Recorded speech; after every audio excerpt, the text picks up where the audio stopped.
Hello and welcome everyone to A Grain of Sanderson, a podcast where we are foolishly attempting to read all of Brandon Sanderson's work in publication order. I am joined by Taylor Lane. Hello. And Jack McLaughlin. Hello. Oh, and my name is Graham. I'm tired, y'all. Today we have finished reading Alcatraz versus the Scrivener's Bones, and this book is good, y'all. I think this was the sleeper hit we were hoping the first Alcatraz would be. Yeah. I really enjoyed it. I had so much fun with it. I think the thing I've said already to you two a couple of times is the whole book was me feeling nostalgic for like the old middle grade fantasy books I used to read, like Ranger's Apprentice and Magic Tree House and a bunch of others I could not remember the name for the life of me, but these kind of like short, snappy little fantasy stories that also has pretty much everything I like about Brandon Sanderson's writing that he's good at, like distilled really well. But I will get to that in more detail, I assume. Yeah. There's a lot to praise in this book, and it also isn't long enough to get into some of the stuff that I have issues with Sanderson with. But largely this book is like pretty good. And I don't have a ton of real complaints about it. I know, me neither. I was like, we were talking a little bit yesterday with Jack and I was talking a little bit yesterday with Jack and I was like, I feel like tomorrow might be a lot of compliments and not a lot of complaints, which is a little bit new for the old Grain of Sanderson folks. Yeah, I don't have a lot to complain about, but I think a lot of that is just because it's a pretty straightforward story. It's pretty just like, yep, here's the plot. We're going on the plot. Let's go. So a lot of the compared to like Mistborn, which is trying to say something about a lot of complicated and heavy topics. Means it doesn't have as much room to maybe make weird readings or weird claims about things. There are some things it goes into. Like, we'll get into Kaz and talk about him a lot, I assume. Yeah. And there's also, like, a lot of stuff in here where, like, last book, most of Alcatraz's interludes, like, existed to teach, like, a middle schooler about, like, what is the function of this in writing. And like, what does this exist to serve? And now, like, I would say most of the little interludes you get from Alcatraz are like, here's a little like moral for a child that is perfectly fine. Before we get too into it, we probably should do the summary. Yes, and also our one sentence summaries. Yeah. And also our one sentence summaries. Yeah. So Taylor, I believe you did the summary this time. Yeah, well, I can start with my one-sentence summary. Okay. I think we usually do that before the summary. My one-sentence summary is that the alternative title for this book is Mommy Issues, the book. It's true. Oh, that's a good one. Everyone gets them. Mine is I think along the same theme. My one-sentence summary is, oh no, the dad's a shit too. Yeah. Mine going in a different direction. This is the first Sanderson book I have given more than 3 stars on Goodreads. Oh no. And again, like, that's not to say that I hated all of them. 3 stars is still, according to Goodreads, liked the book. Listen, the point of this podcast is for Graham to hate the book, me to love the books, and then us to fight over Taylor in between. Yeah. Again, I don't have a lot of hate for this book. This book is mostly good. But anyway, let's do the summary so we can get into it. Taylor, you did the summary today. I did do the summary today. In the second installment of Alcatraz versus the Evil Librarian series, we once again join Alcatraz and crew for a one-day adventure, this time to the Library of Alexandria. The book opens up with a chase scene in an airport where Alcatraz has been waiting for a message from Grandpa Smedry. Librarians find him first, specifically one very scary librarian who is a part of the Order of the Scrivener's Bones, a sect of librarians who change out their flesh for enlivened materials.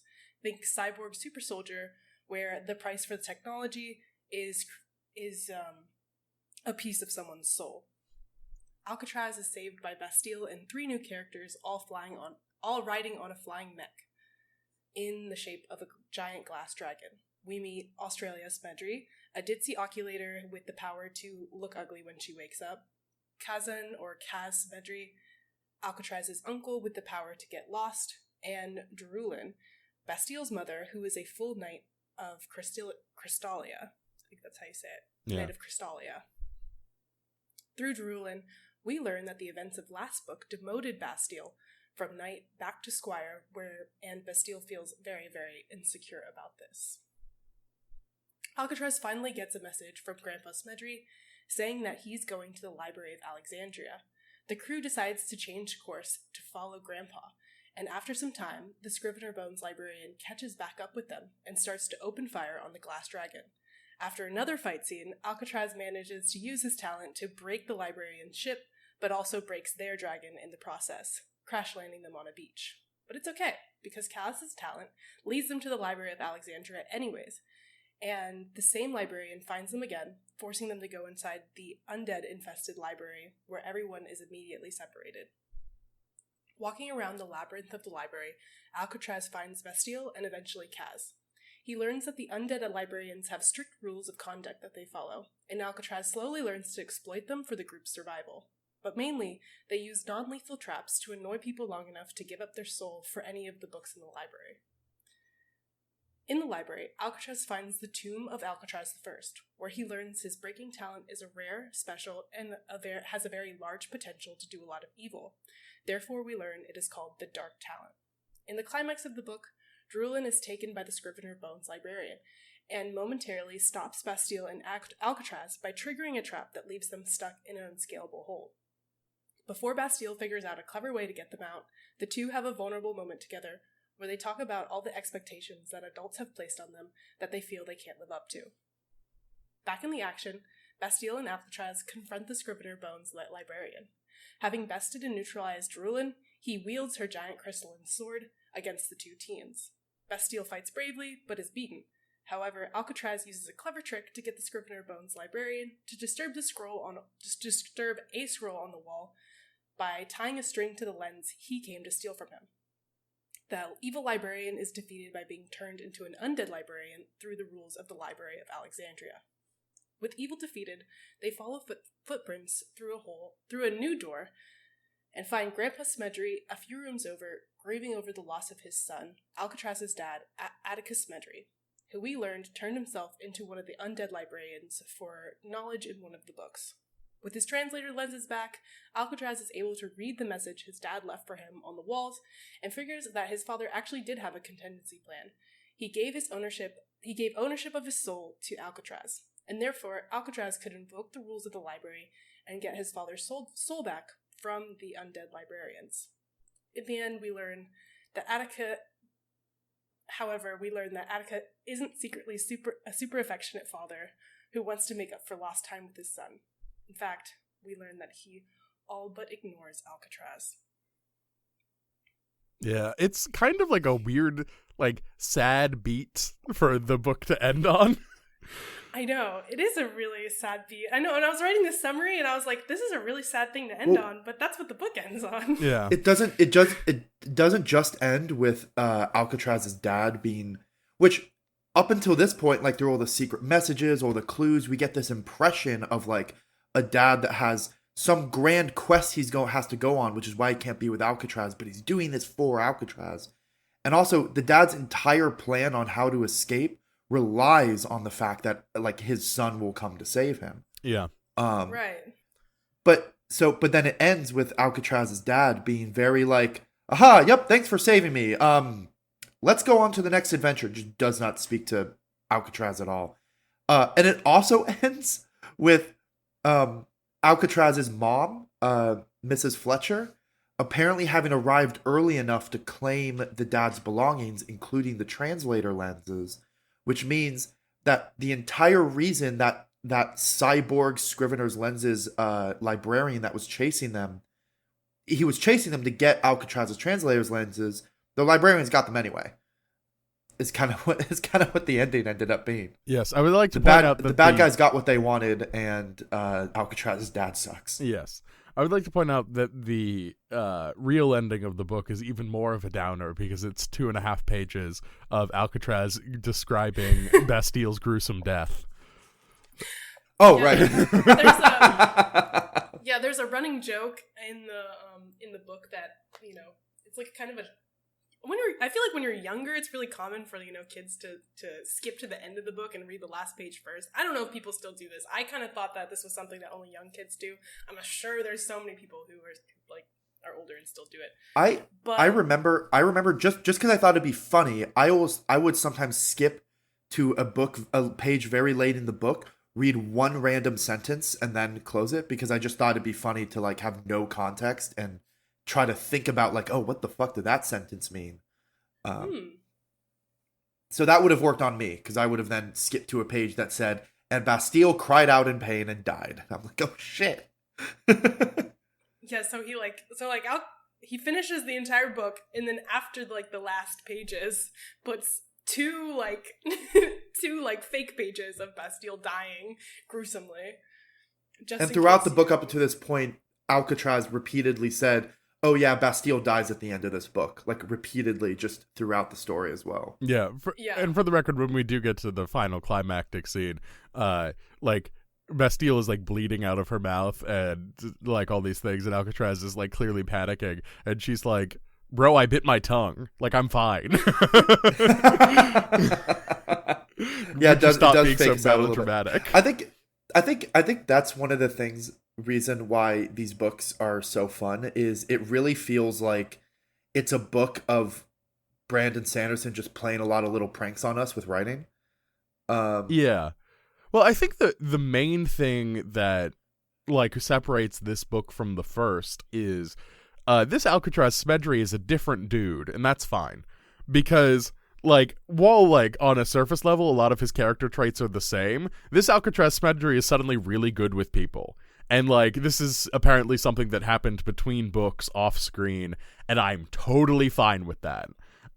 Because I think that goes against a lot of Brandon Sanderson's worst instincts, where, we need to show how he became good with people. And I think he just sort of realized, what would actually make these books sort of cook? Is just changing this one element about my main character in between books, and that suddenly frees you up to do a lot of shit. The other thing that I think really sort of frees you up is we get right into the action. I mean, as Taylor pointed out in the summary of we go from I think the first 5 chapters being sort of quietly exploring the new library and nothing really happening, to this one just opening up with your cousin shows up rescuing you on a giant glass dragon mech. That's sick as hell. And there's a new kind of librarian, and it's a steel inquisitor, and it's cool as hell. No, Taylor was telling me last night, she was like, oh, Brandon Sanderson just did hemalurgy again. I'm like, yeah. Well, sort of. Yeah. Okay. That's in my notes. Absolutely. Slightly less body horror, though. It's body horror for children. Yeah. Well, you do have to literally. Okay, I was also talking about the enlivened thing. That's kind of hemalurgy, but I was literally referring to the literal hemalurgy, which is you murder someone and then you take some of their oculator powers and put it into a lens that is now able to be used by anyone, not just oculators. That seems like plain hemalurgy. This is the Cosmere. It takes place in the Cosmere, and I have a crack theory that he just doesn't want to put it in the Cosmere, air quotes, because he doesn't want his serious fantasy readers to have to read his middle grade book. Well, the Scrivener's Bones, that book came out the same, Hero of Ages came out October of 2008. Scrivener's Bone came out also, I'm trying to see what the month was, but later in 2008. Yeah. So these 2 books released back to back. So honestly, yeah, Brandon Sanderson just had it on the mind of, let's sacrifice magic people to steal their power for the villains. November 2008. God damn. When did the show Heroes come out? I made a joke in my book. I said he wrote this entire book in his notes app, I think. Like on the bus to like work. He just like was on his phone. Hey, this book it's so stream of consciousness. Like I feel like he did. Yeah. This book also comes out 2 years after the first season of Heroes released. So, you know, that's maybe here in Heroes the main villain is someone who has to kill superheroes to steal their power. Okay. I mean, I don't know why I just thought of that comparison, but I mean, a hemalurgy already exists, but like we don't know how it works, but it does exist. True. But yes, no, I mean, the other thing is, like, just briefly going back to the body horror, I was going to say, like, there is some body horror here, because at a certain point, they attack the Scrivener, who we learn is, since they're all named after mountains, is named Kilimanjaro, and I would like to point out how much better Kilimanjaro is a villain than Blackburn. What the fuck even was Blackburn doing? He didn't do shit. I don't know that man, but I fucking love Kilimanjaro. Blackburn was going for, like, the intimidated, suited, like, mob boss kind of vibe is like what I sort of picked up. Yeah. Well, this guy is just a very, very competent assassin, basically. Exactly. And I think that Sanderson is better at writing, like, that kind of character than he is at writing, like, the mob boss. I think that he was intentionally trying to break form in the first book, especially because, I mean, think of that final fight scene that we were talking about last time, where the final fight scene was like a Yu-Gi-Oh match is what you called it, where they were just like staring at each other and putting lenses on. And I think what he was trying to do was, like, you know, break form, be a little, like, be more interesting and not just have the main heroes and villains kind of duke it out. But I think he learned in writing that book that he's actually way better at just getting the heroes and villains to duke it out, because he's very strong at doing that. And when he had that happen in this book, I feel like it was very strong. Yeah. Well, it's interesting. I saw in your notes, Taylor, that you said something about how Sanderson loves stories where information is the most important thing to crack and everything. And that also applies, I think, to a lot of his fight scenes, which are one of the things that, you know, he's well known for being very good at, because so many of his fight scenes, and we saw this in Mistborn all the time as well, is that the way you win the fights is it's a trick. It's not by being stronger. It's not by being more skilled with a sword or something. It's because you figured something out. Like, they can't beat the Scrivener's Bone guy, the Kilimanjaro, in a fight at the end of this book. Like, he beats Bastille's mom, who is a hyper-competent, older, like, actual adult warrior. Like, all the same powers as Bastille, but, like, an actual adult that's been a knight for years. Bastille's mom is a fucking Jedi. Yeah. And the Scrivener's Bone guy beats her in a fight. Mm-hmm. Like, in the straight-up fight. But then, so what chance do these two, like, 13-year-old or 14-year-olds have, right? But they do it through trickery. They do it through... They get these boots, which at the very start of the book, they get these boots, which when you activate them, let you, like, stick to glass. They're like boots that let you walk up walls if that wall is made of glass. They tie a string to the boot, throw it at the Scrivener's Bones' face so that it sticks to the glass eye he has. Now he just has a boot stuck to his face. And then the way they end up beating him is they manage to, like, basically pickpocket the glasses he stole, the translator lenses. And Taylor put this in the summary, but yeah, they beat him by tricking him. They beat him by, like, taking the lenses, quickly tying them to a scroll so that when he takes them back, oops, you took a book from the library. The curators get to steal your soul now. Like, it's all tricks. It's all you learn. There's something Brandon Sanderson is really good about in all of his books, and in this kind of shorter book that's, like, way more condensed, it really, really shines. But, like, he gives you lots of little scraps of information and nothing goes to waste. There's no concept or idea he brings up that does not in some way is useful. There's no, like, fluff information, which I know there's probably mixed opinions on how important having, like, that kind of, like, fluff information is. But pretty much every aspect of the magic or whatever he brings up is going to be important, is setting the stage for some trick or some moment or something like that later on. And also, I think that a lot of the, like moment to moment writing that we were sort of indifferent on in the first book works better. Like, I pointed out, Sanderson finally made me laugh aloud. Like, most of his jokes I sort of look at and I go, oh, I see, that was supposed to be a joke. But for these, like, genuinely a lot of them were very funny. Like, the running joke of everyone still having prison names is a good bit, but the absolute hysterical decision to have one of Alcatraz's cousins be named Australia Smedry is a top No, that was joke. so funny. No, I the first thing I did was I texted Maddie to be like, what the fuck? Like that, like you mentioned that the other joke that made you laugh out loud, which I'm sure we'll get to, but that was what made me laugh out loud first. Where it's like, hi, I'm your cousin Australia. Yes. It's like, yeah, sure. I thought that I read it wrong. I was like, that is not. I was like, Australia? Is that the right spelling of Australia? Like, what is this? It's a prison. Here, I'll just read the other joke, the joke that finally made me laugh aloud. This is in chapter 13 on page 213 and 214. However, even within the hush lands, the variety of people who could pick up this book is incredible. You could be a young boy wanting to read an adventure story. You could be a young girl wanting to investigate the truth of the librarian conspiracy. You might be a mother reading this book because you've heard so many of your kids are reading it. Or you could be a serial killer who specializes in reading books, then seeking out the author and murdering them in horrible ways. If you happen to fall into that last category, you should know that my name isn't really Alcatraz Smedry, nor is it Brandon Sanderson. My name is in fact Garth Nix, and you may find me in Australia. Yeah, the funny thing is, I didn't actually know who Garth Nix was at that joke, but reading it, I was like, oh, that has to be a real person. So I immediately like Googled to be like, oh, it's another like middle grade fantasy writer. Yes, and he is in fact from Australia. I've read a couple of his books, but it's been a while.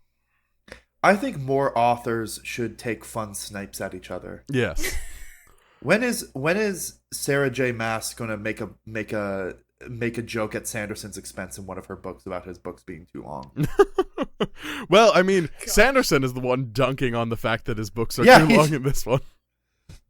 No, wait, I think I took a note on it. If you give me a moment to find it. But there's a joke about how, like, oh, he just wrote, like, 2 books, that like 2 800-page books or whatever. And that was in that little interlude was meant as an example of writing books that are way too long. And my comment I wrote was, oh, so 1.5 Stormlight books. Cool. Wind and Truth just got its whole thingamajig in terms of its length, and it's like almost 1,500 pages, right? Yeah. And immediately in like various subreddits and communities, people were posting clips from interviews with Brandon Sanderson, either in writing or in like audio, where Brandon Sanderson was like, "Yeah, Way of Kings was an outlier. I think I didn't expect it to be that long, but I think it needed to be. But you should not expect Way of Kings to be the standard for how long these Stormlight books are going to be. They're all going to get way shorter." And then they just been, and then it cuts to a graph of the word count of all of the Stormlight books, and it's just getting longer. Excellent. But you wanted to bring up your point. Go ahead and read that. Oh, just yeah, this is on page 73, I think, in chapter 5. But blah blah. Yeah, Plutarch was a silly little Greek historian, best known for being born about 3 centuries too late, for having a great fascination with dead people, and for being way too long-winded. He produced well over 800,000 words of writing. The Honorable Council of Fantasy Writers whose books are way too long, good old THCOFWWBAWTL, is considering making him an honorary member. Oh yeah, so it counted out like Plutarch being way too long-winded with well over 800,000 words of writing. And that was where I put the note, oh, so 1.8 Stormlight books. Yes. Did you see in the about the author where yes. he's the president of his local chapter of the THCOFWWBAWTL? Yes. There's a couple other little, there's other jokes like that. Like, I think there's one where there's a joke about if you ever need to forget something, just hit yourself with a sufficiently big book. I think Brandon Sanderson's actual writings could help you here. Yes. I also He pokes fun at himself the entire time. He does. It's also very funny because, like, the narrator, I don't know if the narrator is putting on a voice here or if the narrator just sounds a lot like Sanderson, but it was really interesting to go back and forth between this copy and the audiobook copy because, like, it felt like I was just having Brandon Sanderson read to me, which is not the case because, you know, it's a different dude. But he's doing a great job. Also, I'd like to point out that also right after he's president of the local chapter of the Honorable Council of Fantasy Writers whose books are way too long and has been known to bring swords to weddings. And there's a joke made at his own expense earlier of, like, I would like to cut the cake of my wedding with a sword, and I bet that happened at his wedding. Oh yeah, I when I saw that, I underlined it and I said Google later. And then when I saw that in the author's note, I said, oh, okay, so he totally cut his wedding cake. Because there's also I just Googled Brandon Sanderson wedding, and the first image is him with a sword next to his wife in a wedding dress. God, he looks so young. That's a photo of him cutting a wedding cake with a sword. Wait, I didn't see the wedding cake with the sword. Here, let me post the photo. I'm pretty sure that looks like him. It looks like a much younger Brandon Sanderson. But this is just Google Images, so who knows? Wait, all the groomsmen also have swords. Listen. Call me crazy. I think he's kind of cooking here. Oh, shut the fuck up, nerd.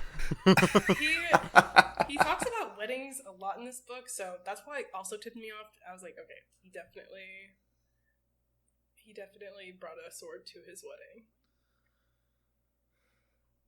It was in the mid. Well, he started dating.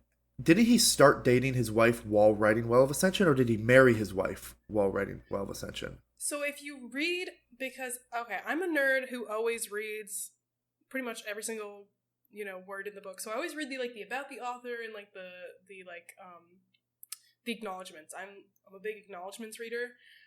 And so for the last 3 books we've read, he has said he, quote, married his wife while writing this book. So for Alcatraz 1 and The Hero of Ages and this book, all 3 of them, I think he mentions that he married his wife while writing this book. So well, he parallel right. Yeah, he writes. He's always writing multiple of his series at the same time. So yeah, but yeah, July 2006 is when he got married. We talked a little bit about just generally what we liked. One thing, just because I saw both of you took a lot of notes on it. I kind of want to talk about Kaz because I think that was that surprised me, and I saw in Graham your notes also that you were kind of surprised by what happened with Kaz. Yes. So Kazan Smedry, who is named for, I want to say, the labor camp that Lenin was put into, but I also didn't look it up. I should have looked it up. Kazan. That's not our job or nothing. Prison. It's not like we do this for a living. Oh, also, we have officially made money on the podcast. We have someone bought a book through our bookshop, so we have made a cool 20 cents. I had wait. We get commission off a bookshop? Yes, we do. What? Yeah. I did not know that was a thing. Yeah. I thought it was just a list of our recommendations. No, we get money. Oh my god. I need to put more stuff on there then. Nice. That's going towards the fees. Yeah. But anyway, Kazan. I'm pretty sure Kazan's like a prison labor camp. Yeah. It's a labor camp. Although I think it wasn't called Kazan. It's like that's like a anglicized version of the actual name, which is like Kozlog, I think. Kozlog seems to be a different thing because there's the city Kazan where Lenin was imprisoned. And I think that's what it's supposed to be referred to. Because, regardless. But yes, Kazan is also named for a prison. And we get to a section of the book. Taylor, do you know what page this is on in your copy of the book? Or at least the chapter? Yeah, I can start looking for it. But as just general context, we immediately learn that Kazan is a short person. Mm-hmm. And the first thing Alcatraz does 60. The first thing Alcatraz does, borrowing a little bit of inspiration from our good friend Ellen Venture, is immediately make a comment about this and assume he's a dwarf or a leprechaun or something like that. And he also, I apologize for the word that I'm about to use, but he specifically calls him the word midget, which immediately I was like, this was like unacceptable to use at the time. And then the book calls Alcatraz out. Yeah. Alcatraz uses this word, and we're like, oh shit, that's horrible. And then the next sentence is Kazan calling him out for using that word. Is immediately like, hey, you really shouldn't say that. Yeah. He regarded me with a flat stare. This is on page 60 in my copy of the book. And he goes, midget isn't a good term to use, don't you know? Even most Hushlanders know that. Midget is what people used to call my kind when they stuck us in freak shows. I paused. What should I call you then? Well, Kaz is preferable, though Kazan is my full name. And it's just like, in other books, Sanderson has just let that kind of comment go. I know. I literally said, where was this in Well of Ascension? Yes, or in Hero of Ages when fucking Ellen Venture, our nemesis... What is he going to do? What is he going to do? Bite me? Yeah, Jesus Christ. I was actually, I marked specifically a little bit later on, which was 110 in my copy, where he starts talking about his list. So Alcatraz says, I don't know, don't you get tired of being short? And then Kaz says, don't you get tired of being tall? Which is, I thought was really good, talking about... And for the record, I do get very tired of being tall. Like, God, it is a burden. Graham is literally 7'2". It's he's not. We can't. It's sometimes it's difficult to deal with. Doesn't fit through most doors. You're saying this as if you're not an inch taller than me, Jack. Hey, you didn't have to out me as 7'3". But no, I get tired of being tall all the time because, like, no clothes fucking fit me. And also, like, there's no leg room anywhere. It's a burden. Don't get me started on flights. Flights are a nightmare. It's also, I'm weirdly tall because, Jack, I think you're proportioned more normal, where, like, you have an equal amount of torso and leg. Whereas if anyone were to see a photo of me or see me in person, they're going to look at me and go, why are you 90% torso? Like, so like it's one of those things where I'm proportioned weirdly. My legs are not the same size as my torso. Shirts don't fit ever, whereas like pants are always too long. I mean, but to be fair though, Kaz probably has a similar problem. Oh, I'm sure. Clothes yeah. can't. No, but either. Well, if he's a Smedry, he can afford a custom tailor. But Very I loved true. Kaz so much because the whole thing, it very much read like the way you teach like a young kid who's not a bad kid, just doesn't know any better, kind of to respect people like that look different than you expect. Like it honestly read like a conversation like I feel like I had with my parents when I was like 12 or something. Yeah. Because I think I had a friend in kindergarten whose dad was a short person. And I remember this so distinctly when I first saw him. I think I did make like some kind of like dumb comment. Like I think the first thing I said to this kid's dad when I met him was, "Why are you so short?" Oh, Jack. To be fair, I was literally in kindergarten. Yeah, of course. But kids don't know. So this whole conversation with Kaz really reminded me of the conversation I then had with my parents about like, hey, like, people are different like that. Like it's not like it's some people are just like different sizes, and that's like how the world works. Yeah. And I think I really like the idea about, a lot of people in disability studies talk about the, rhetoric around being cured. Like, don't you want to be cured? And I really like how Kaz is like, we live like, I don't need to be cured. We just live in an ableist society where I can't, Yeah. where I don't have the same So, access. I read somewhere like a great quote that I think of all the time, where it's like, God, I wish I remember the exact wording, but it's like disability is a function of your surroundings. Yeah. Like being in a wheelchair is only a disability if everything is stairs. Yes. Like, kind of thing. I'm forgetting the name of the author right now, but in the show notes I will put in the author I'm thinking of. Specifically, if the audience wants a primer to disability studies, I will put that in the show notes, because that is a great thing to talk about. Yeah. Oh, and then Kaz also has his list of reasons why being a short person is better. Yes. Mm-hmm. Which was just kind of a funny running gag. Yes. It reminded me a lot of Star Trek's The Rules of Acquisition. Of, like, the Ferengi in Star Trek have a book called The Rules of Acquisition, and it dictates how capitalism functions on their planet.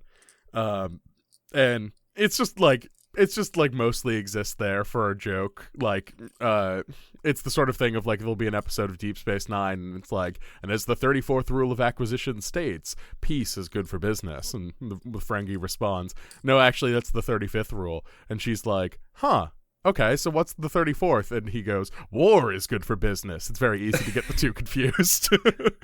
I just looked up because we might reference them. I looked up like a list of all the points that come up throughout the book, and I found a forum thread on the 17th Shard where people are trying to complete the list, like they're adding more of their own reasons. Number 1, don't argue with a short person. He's always right. Number 15, short people make smaller targets. Number 28, short people can find things easier and follow trails better because they are closer to the ground. I need to send these to my sister. Make her feel better. Everyone in my family is really tall except my older sister. Well, I'm staring at 47 right now. Tall people's heads are in a thinner atmosphere than those of short people, so tall people get less oxygen. That makes it so that their brains don't work quite as well. Well, actually, it's funny because it has been demonstrated that taller people tend to have slower reaction times. Not by a ton, but it's because their bodies literally, like, the impulses have further to go. So, like, short people are just more responsive, and that's part Write of that down, Kaz. Write that down. Add that to a list. Yeah, Reason and our 48. reaction time has gotten worse because of it. No, like, again, this is, like, one study that I think, I'm not sure if it's been replicated, but it's one of the explanations for why, like, we think Victorians had better reaction times than us. The other reason could just be, like, we have more accurate measuring tools, and the dudes before were, like, you know, their timer could have been... like off, yeah. Like, everyone is told that our, like, average temperature is 98.6, but the dude who actually discovered that, his thermometer was off by 3 degrees. So, yeah. But he also had errors going in the opposite direction, so he weirdly got it kind of close, because it's only about... Just accidentally getting it right. Yeah, it was accidentally pretty close. I think the actual answer is like 97.6, so it's like, oh, you're off by a single degree. Okay. Oh, and also in terms of Kaz, his ability to get lost is good. Like, it's a funny running gag for them to, like, pull a branch aside and suddenly be in Paris. Yeah, and he could use it. Oh, my favorite part of that is because I really like the idea that they're exploring that, like, yeah, these talents are weird. Like, they're kind of abstract, and when you get control of them, you can do weird stuff. Like Kaz is able to find Alcatraz and Bastille because they're lost in the library, and so Kaz just also gets lost. And since they're both lost, they're both in the same place. Yeah. And that's the logic that leads to Kaz being able to find them.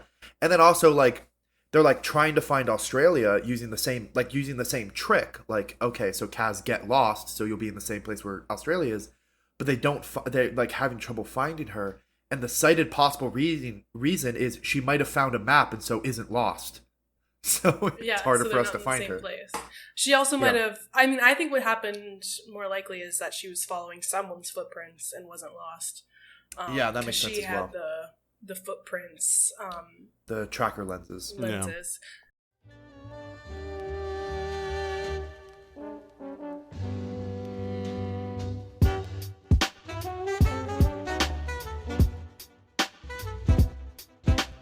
But yeah, anyway, jumping back into it, post break, I did want to just generally talk about the Smedry talents a little more, because that was one of my favorite parts of the book. Oh, One of the things that before we get Sorry? into the like larger point, can we just talk briefly about Australia just for a second?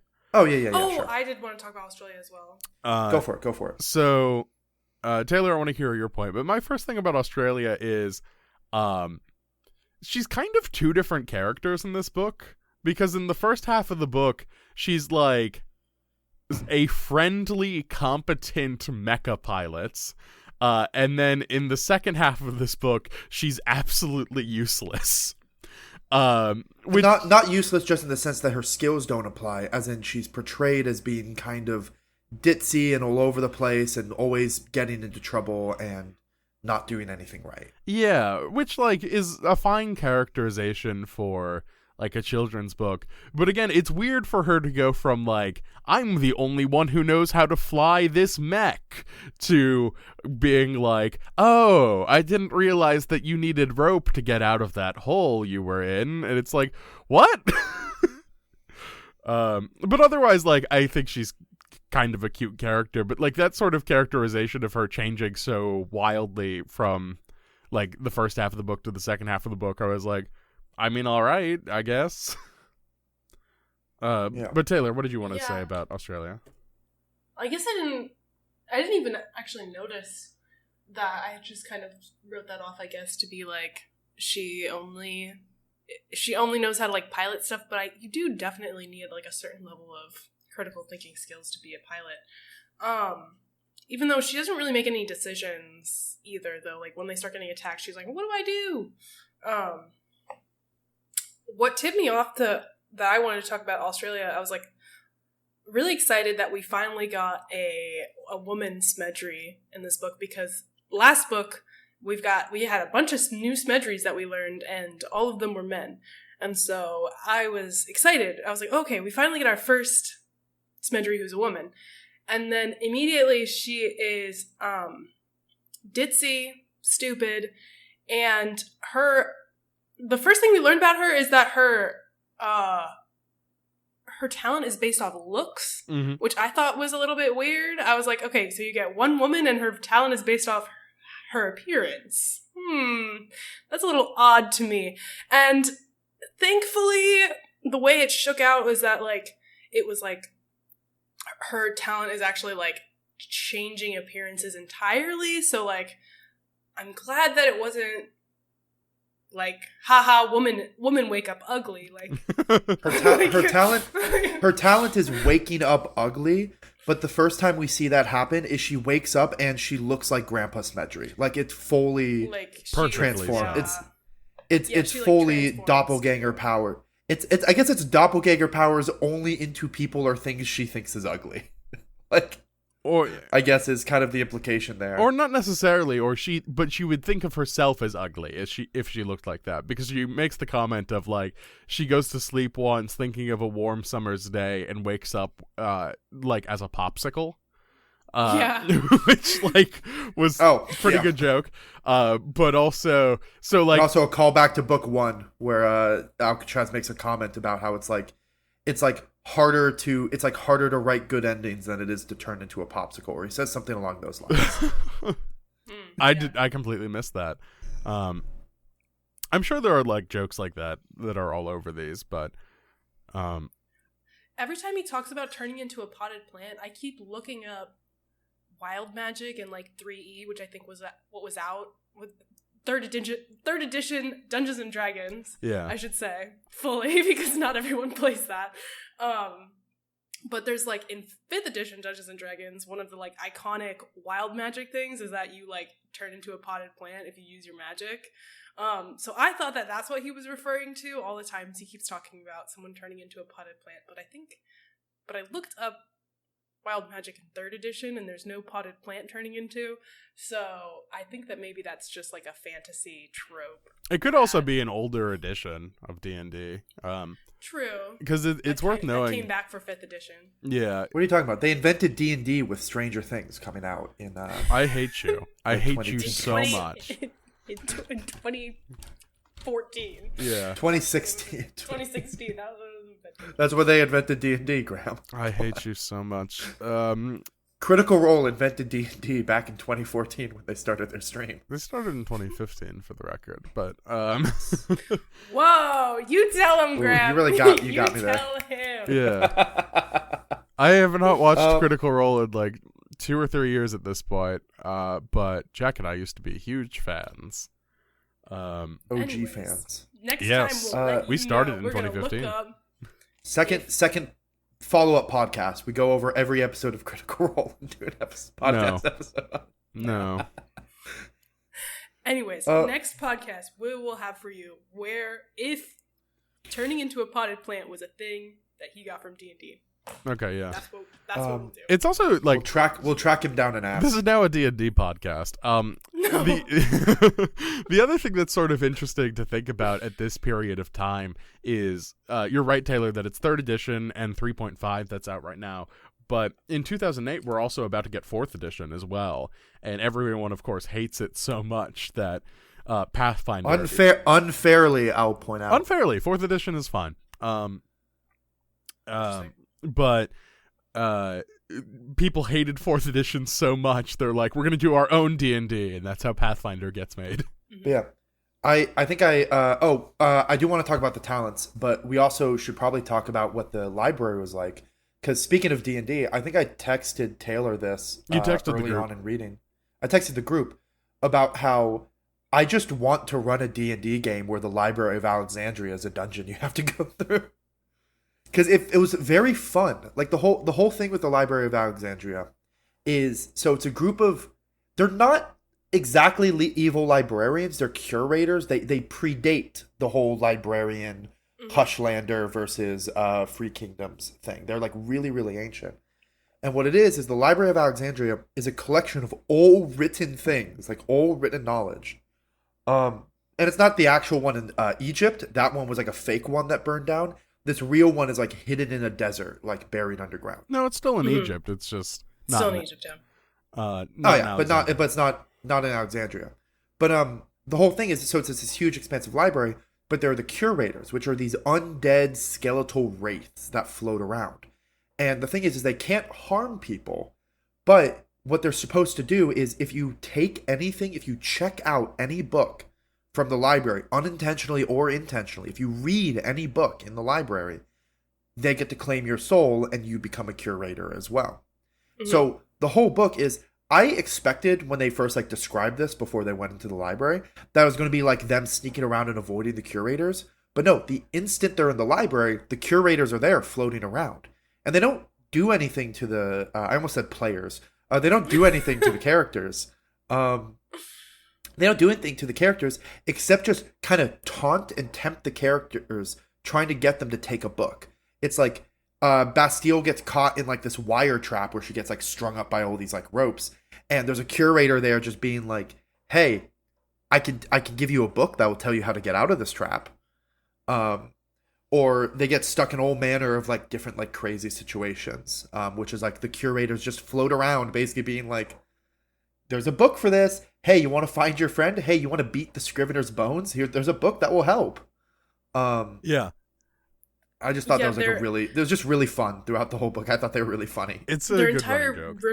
recruitment strategy is like annoying you enough that you're like, you give up and you're like, fine, give me the book. And then you turn, and then like, the other thing about this library though is that yes, it has all of the knowledge and all of the written works forever, including, I should say, when they get put into the library, they even take the tags off their clothes, like everything that has writing on it.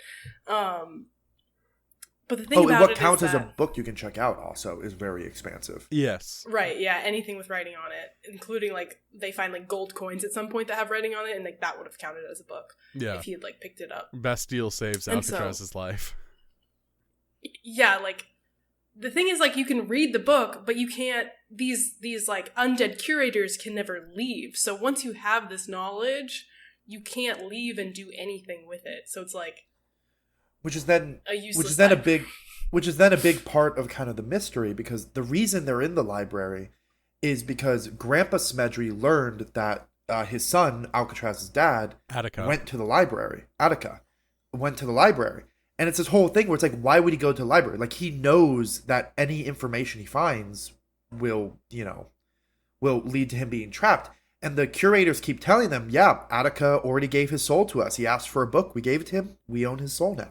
Yeah. I would also like to point out, me and Attica, one and the same. I would absolutely read a book. Like, I lead a very rich, fulfilling life where I have lots of friends and lots of connections. Like, I'm happy with, like, the work that I do. I love my friends. I love my family. If I could have all of knowledge in every book ever written, I'm picking up one of those books so fast. Oh my god. That's the retirement plan, honestly. Actually, yeah, wait, if this existed in real life, that's my retirement plan. Asking the curators to set up a podcast recording studio for us. We're on episode 5,200,074. Approaching the heat death of the universe. No, but I did want to talk a little bit about the Smedry talents, because this book we get a lot more about what the Smedry talents are. Kaz gives a little lesson to Alcatraz kind of about how it works. He draws this little diagram where it's like, oh yeah, all talents, all Smedry talents, tend to fall into one of four categories, and the more like pure an expression of that talent, or of that category, the stronger the talent is. So it's like the categories are time, space, physical world, and knowledge. So like Grandpa Smedry's talent, being late to things, that's a time talent, and because being late is pretty broad when it comes to like influencing time, it makes it really strong. Kaz's talent of being able to get lost, that's a space one. It basically lets him teleport around the world. Australia's talent of being able to wake up ugly, that's a physical talent, but it's a very niche specific one because it's like only affects her and only when she wakes up, so it's considered pretty weak. And then I think what was his name? Sing, the one who can trip from the first book. Sing Sing's talent is he knows when to trip, and so that's a knowledge one. He gains knowledge when he trips. He gains knowledge when he trips. And so, and they kind of, but then there's immediately this open question of where does Alcatraz's talent fit in? Where it's like, oh yeah, like physical world, that seems the obvious one. He breaks things. But it's kind of implied that like, well, and I remember I had this thought during the explanation, which was really fun that it then got like expanded upon later. But like, if Grandpa Smedry, like, being late to things can get as abstract as, like, late to the pain or late to his own death to, like, survive, if you apply that same, like, ability to get really abstract and metaphorical to Alcatraz's power, I think what I wrote down was literally, like, can he break time? I wrote that down in my notes. Could Alcatraz break time and like go back or forward in time or whatever? And we find out later, yes. yes, because later in the book, not that many chapters later, they discover that this entire, and this was my favorite part of the book. I love magical mysteries. I love the story where there's like, here's the magic, here's how it works, here's how everyone knows it works, and then throughout the book you're just discovering, oh wait, no, there's a much more expansive history to this. It doesn't actually work necessarily the way you think it is. There's way more to discover. Mistborn did this. Stormlight does this really well. It's one of my favorite parts about Stormlight. And now this book is doing it.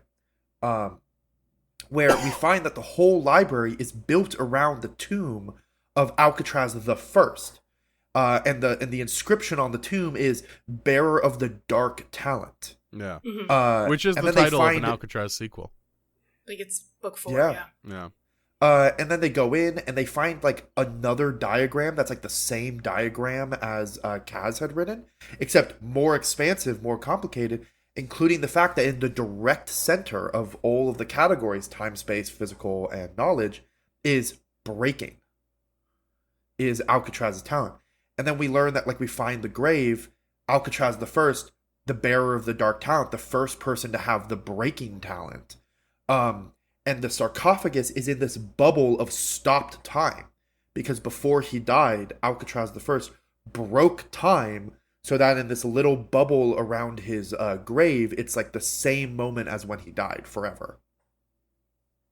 And I just had so much. And then there was like all this text where it's like, where it's implying that the talents are actually like a bad thing. It's like the talents were actually a curse upon the world because of the capacity they have, and like the purest talent is the breaking one, but like the oldest Medri talents are basically a curse that this ancient people like accidentally wrought on the world, and has the potential to like destroy the world. I just had so much fun with that whole bit, that whole like discovering the greater implications of what were these like fantastical, whimsical like talents, just being like, oh no, like this is a bigger deal. And I just was so engaged in that entire part. I think Brandon Sanderson did a great job of like kind of building up the tension and the implication of that. And also that was just a cool moment, like finding Alcatraz the first.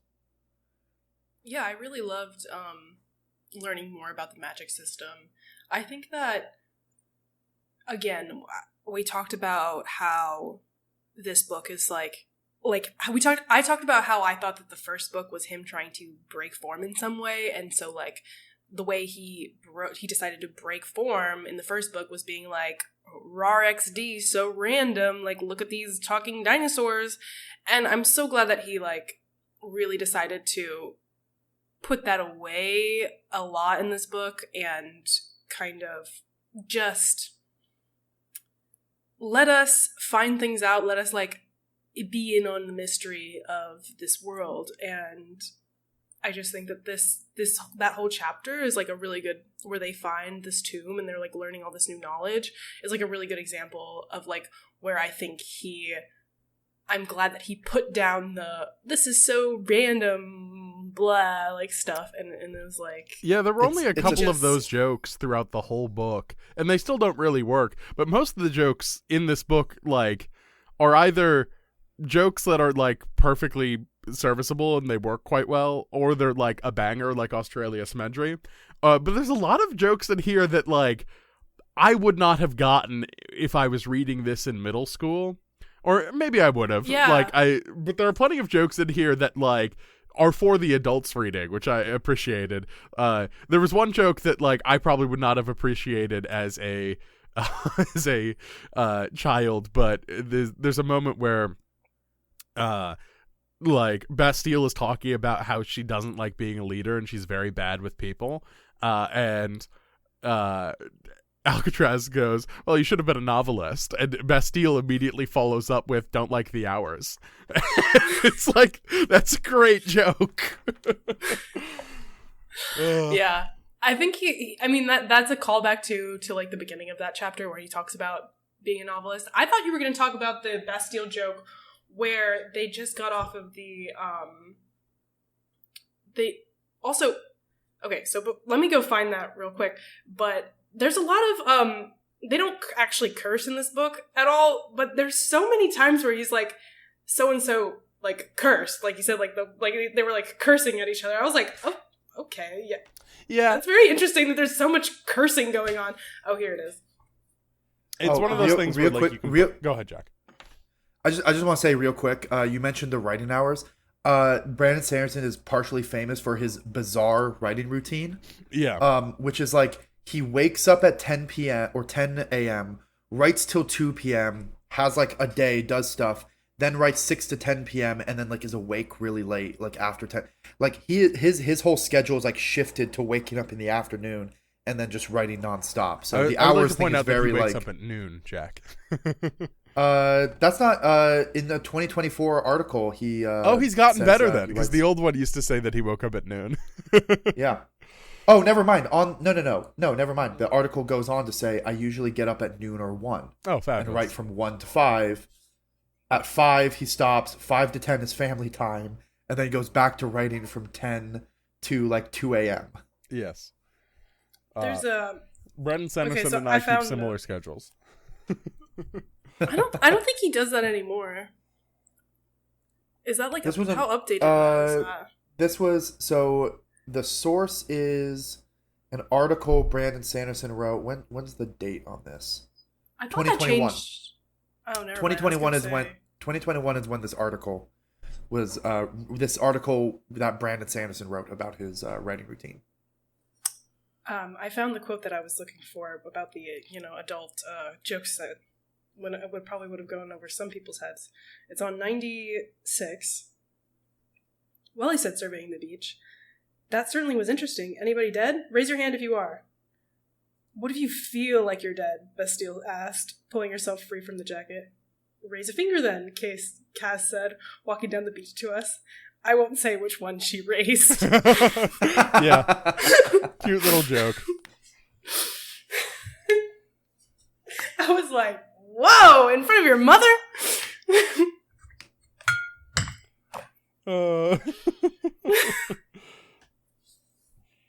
God. But yeah, Brandon She's my Sanderson is favorite Sanderson woman. She's my favorite Sanderson girl. She's I love good. her. Brandon Sanderson is really, just going briefly back to the whole magical mystery thing. Brandon Sanderson is really good at, like, the type of story that I will always say he is excellent at writing. Is the like magical mystery story, the like the story where the mysterious history of the magic is like a key component. He is always good at that. I've always enjoyed it. It is always something he is very, very strong at. Yeah. I also appreciate like archaeological digs. Yes. I appreciate that the mystery gets sort of set up and resolved within this same book. Because again, like, our reading experience is going to be weird because this is not going to be most people's experience.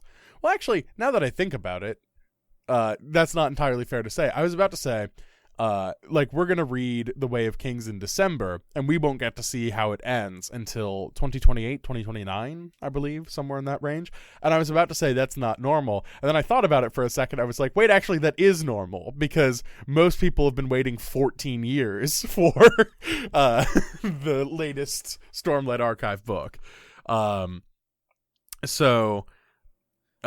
Yes. I mean, I'm reading them when they come out, so I'm reading one and then waiting a couple years for the next one. Yes. So yeah, that's most people's experience.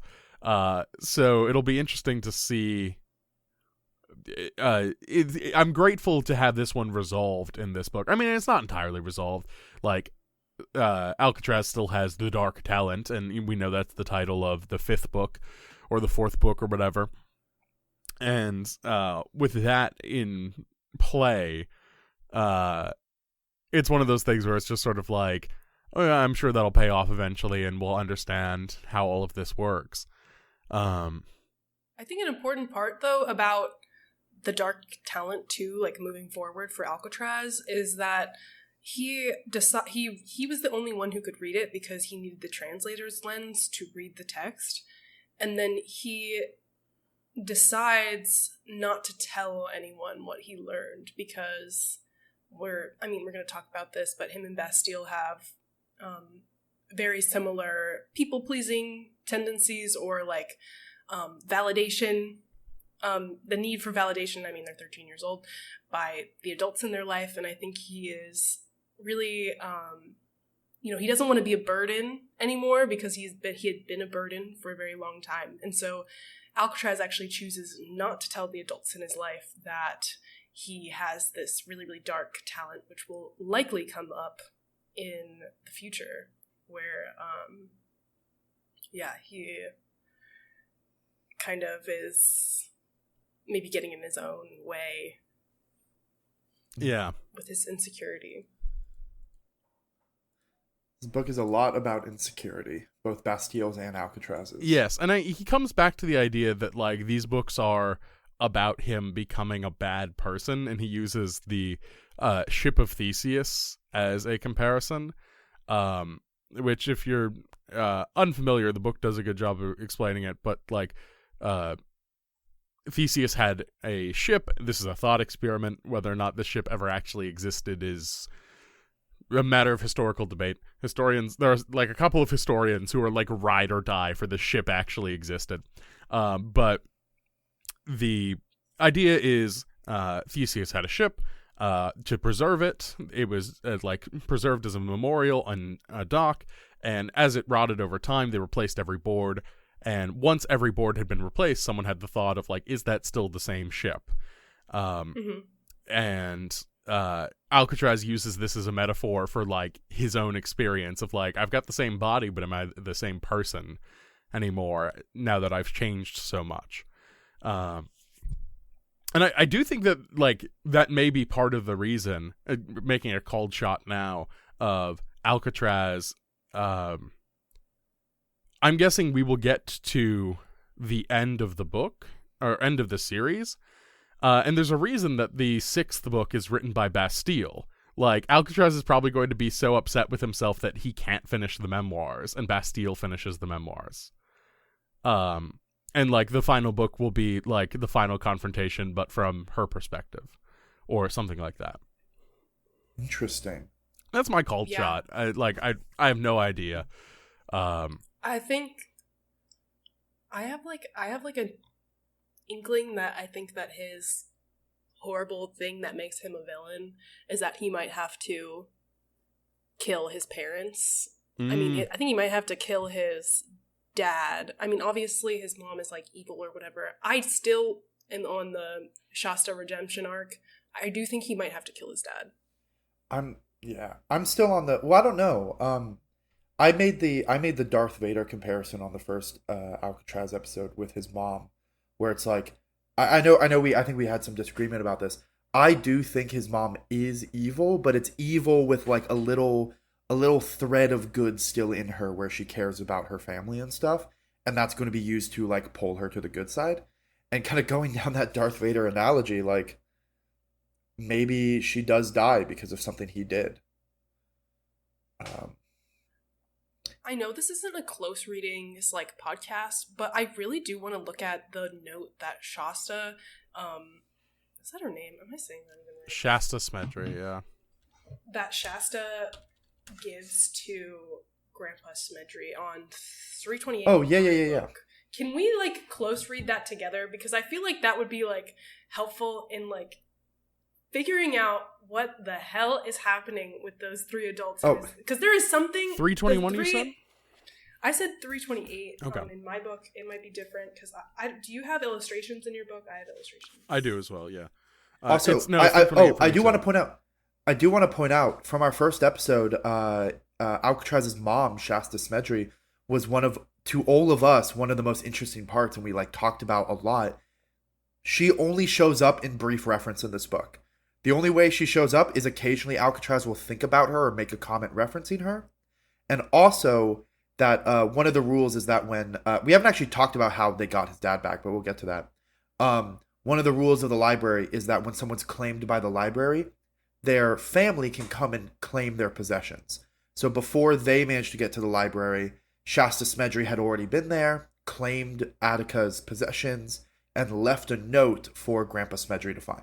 But we never actually see her in this book. This note is all we actually hear from her in this entire book. And we see her footprints in the tracker's lenses. True. That's about it. Should I read it, or do you want to read it, Taylor, the note? You can read it. Again, this is on page 327 in my book, 328 in Taylor's, so depending on what edition. Well, it goes on to 328. Okay. Then yeah, these are probably identical books, despite the fact that you have the softcover.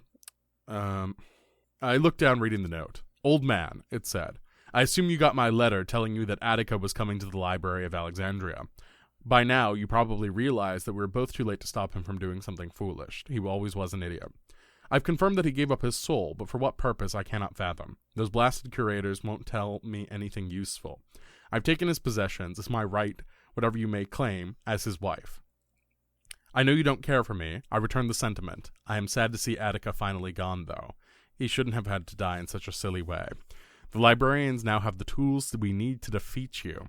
It's a shame we couldn't come to an agreement. I don't care if you believe me about Attica or not.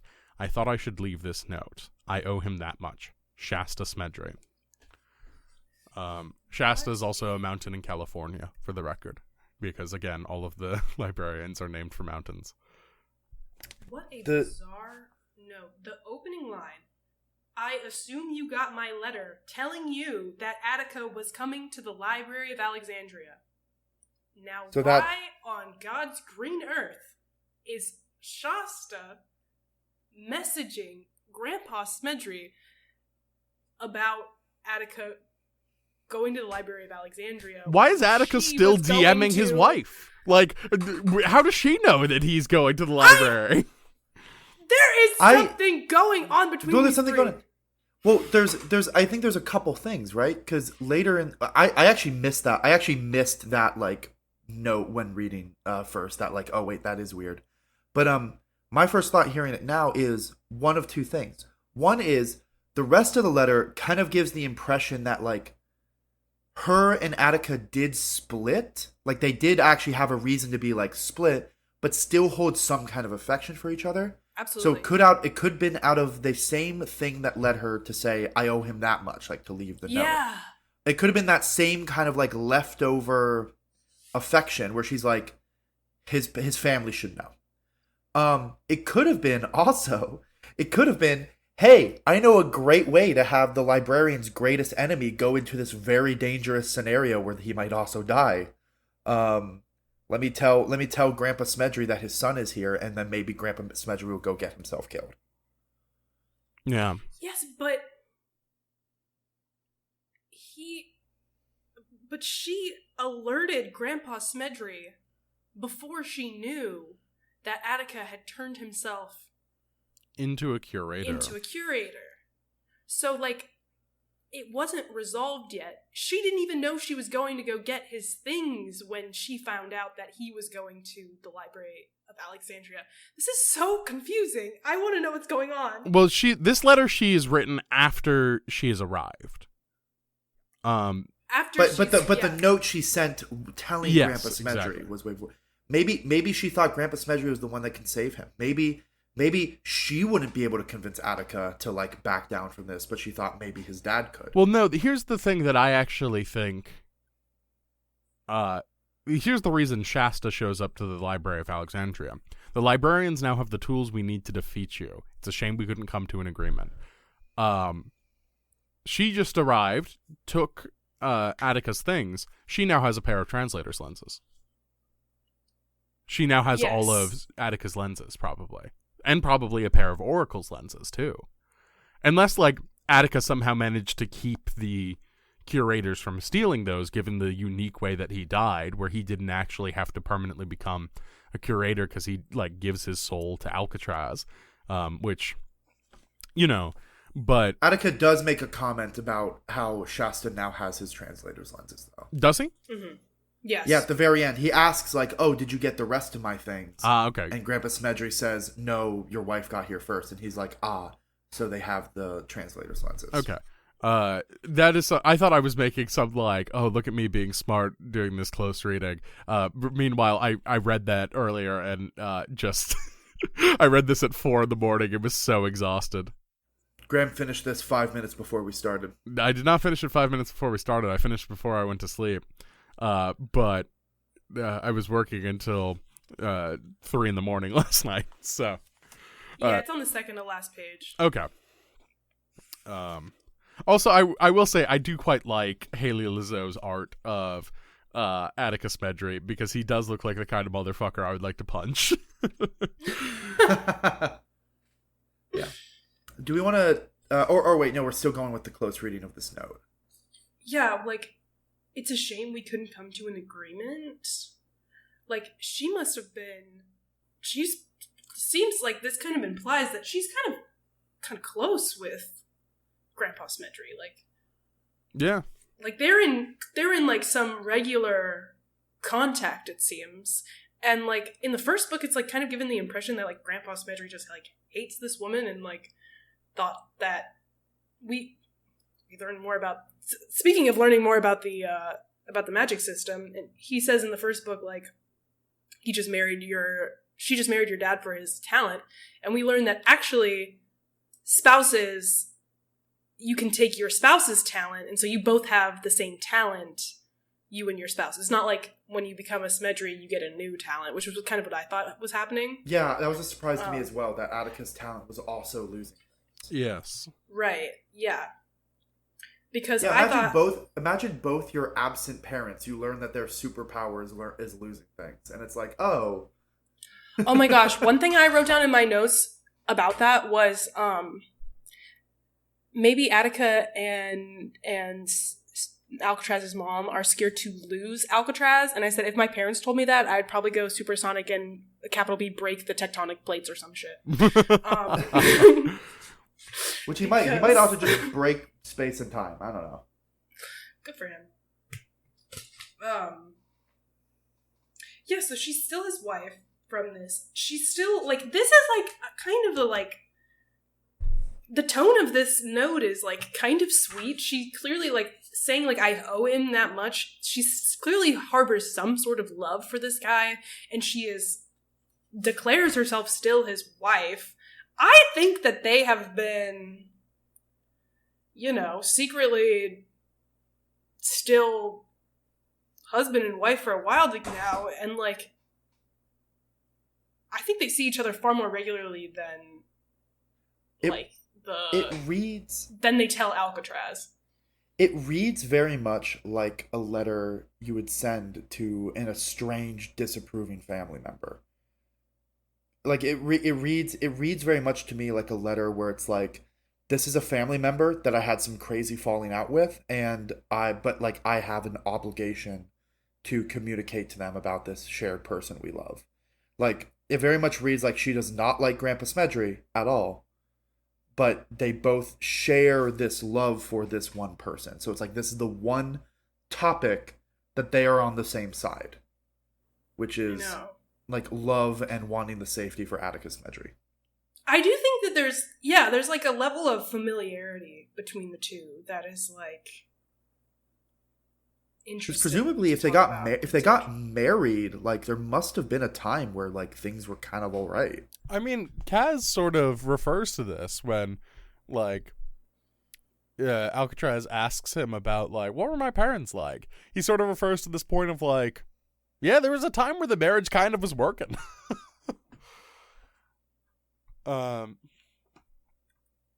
It is weird just to sort of get this, and, like, this is all we get. And I'm sure, like, Shasta will keep coming back. But yeah, I'm in your boat, Taylor, of just, like, it's fascinating just to see where this leaves us with them. And, like, yeah, there is clearly something going on between Attica, Sasha, and Grandpa Smedry. Some sort of correspondence that's going on between the three of them that they are not telling Alcatraz about, who is obviously the POV.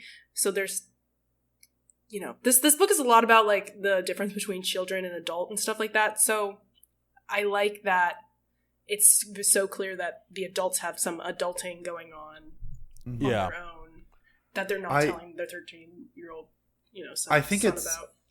I think it's fascinating, and I just had this thought where it's like, you know, we or at least I do, we keep kind of drawing this line between, like, okay, so these are Sanderson's middle grade books compared to his, I know we don't really mean it this way, but compared to his, like, real books, right? Like the ones he's, like, a lot more serious about. But at the end of the day, this is being, you know, the same author who has the same ideas about what makes a good story. And so I find it really interesting that, like, we get some of the best, like, complicated, dramatic family dynamics in his story writing. And I know we haven't gotten to a lot of the later books, but I would argue that this applies even to a lot of the later books we're going to get to, where, like, I am so hooked on, like, the complicated emotion. I'm hooked at the complicated emotions surrounding like your parents and family and all the emotions that happen with that. And that's such an engaging, interesting story to explore that I do think he's hitting pretty well here. And hitting in a way that I don't know for sure that we're going to see in later books, in his later stuff. Yeah, I'm not entirely sure either. I mean, we'll see. But sort of branching off on that, going back to like Sanderson returning to a lot of different ideas in his book. One of the very last lines of the book. Here, let me pull up. So at the author's afterword. Here we go. Before we part, I owe you one more explanation. It has to do with the boat. The ship of Theseus, remember? Every plank had been replaced until it looked like the same ship, but wasn't. I had told you I was that ship. Perhaps now, after reading this book, you can see why. You should know me, the young me, pretty well. You've read 2 books about him, and have seen his progress as a person. You've seen him do some heroic things, like climb on top of a glass dragon, face down a member of the Scrivener's bones, and save his father from the clutches of the curators of Alexandria. You may wonder why I've started my autobiography so far back, when I still showed hints that I might be a good person. Well, I'm the ship of Theseus. I was once that boy, full of hope, full of potential. That's not who I am anymore. I'm a copy, a fake. I'm not the person that young boy grew into. I'm not him. I'm not the hero everyone says, even though I look like I should be. I am one. I sometimes worry I am not the hero. Like, Sanderson is fully returning to this kind of thing. No, on page, what was it? Page 290, at least on my Kindle copy, there was a whole section which was, there are 2 lessons I think should be learned from this book. The second one I'll blather about in the next chapter, but the first, and perhaps more interesting, one is this. Please remember to laugh. It's good for you. Mm-hmm. And that's just that whole conversation that you went on and on about loving Graham from Hero of Ages. I didn't make that connection, but also I love that scene in this book. I think we've read enough that we're finally starting to get to what I was actually really excited to get to with this whole like podcast project we're doing, which is picking up like who Sanderson is as a writer, as in like what ideas, what characters, what lines are his lines that he thinks are important enough to keep showing up again and again in his writing. Yes. As they say on like, Just King Things very often, the method is paying off. I saw that in your notes a lot. Can you explain what that means? On Just King Things, when they say the method is paying off, they're in part joking because there is no method. Like, reading in publication order is not like an academic method. But what they mean when they say the method is paying off is reading in publication order is actually showing some benefits because we can talk about the books as they relate to each other in this way, in talking about them in publication order. So doing it in this way is actually paying off because we can go, oh, I sometimes worry I am not the hero everyone thinks I am, is the same thing as like Alcatraz's little treatise on the ship of Theseus, or make the connection to that thing on laughing with the Hero of Ages, or talk about the fact that Sanderson really loves human sacrifice magic, or just thinks it's a really good thing to give your villains, or he loves Steel Inquisitors because Kilimanjaro, the villain, is just a Steel Inquisitor. I mean, he's a cool like robot mecha Steel Inquisitor, but he's a Steel Inquisitor. So the method is paying off for us because we are now reaching that point where we can make those connections. I know, there's so many connections, and I'm definitely interested in seeing if he goes through eras of ideas. Like, I doubt that what he thinks in 2008 is what he's going to think in 2018. Yes. And so I'm excited, you know, to keep seeing those connections, hopefully, as he, like, gets new ideas and starts putting them in you know, Alcatraz, like, and also, like, the Stormlight archives. Go ahead, Jack. Oh, right now we're very much, like, I had that thought earlier about the eras.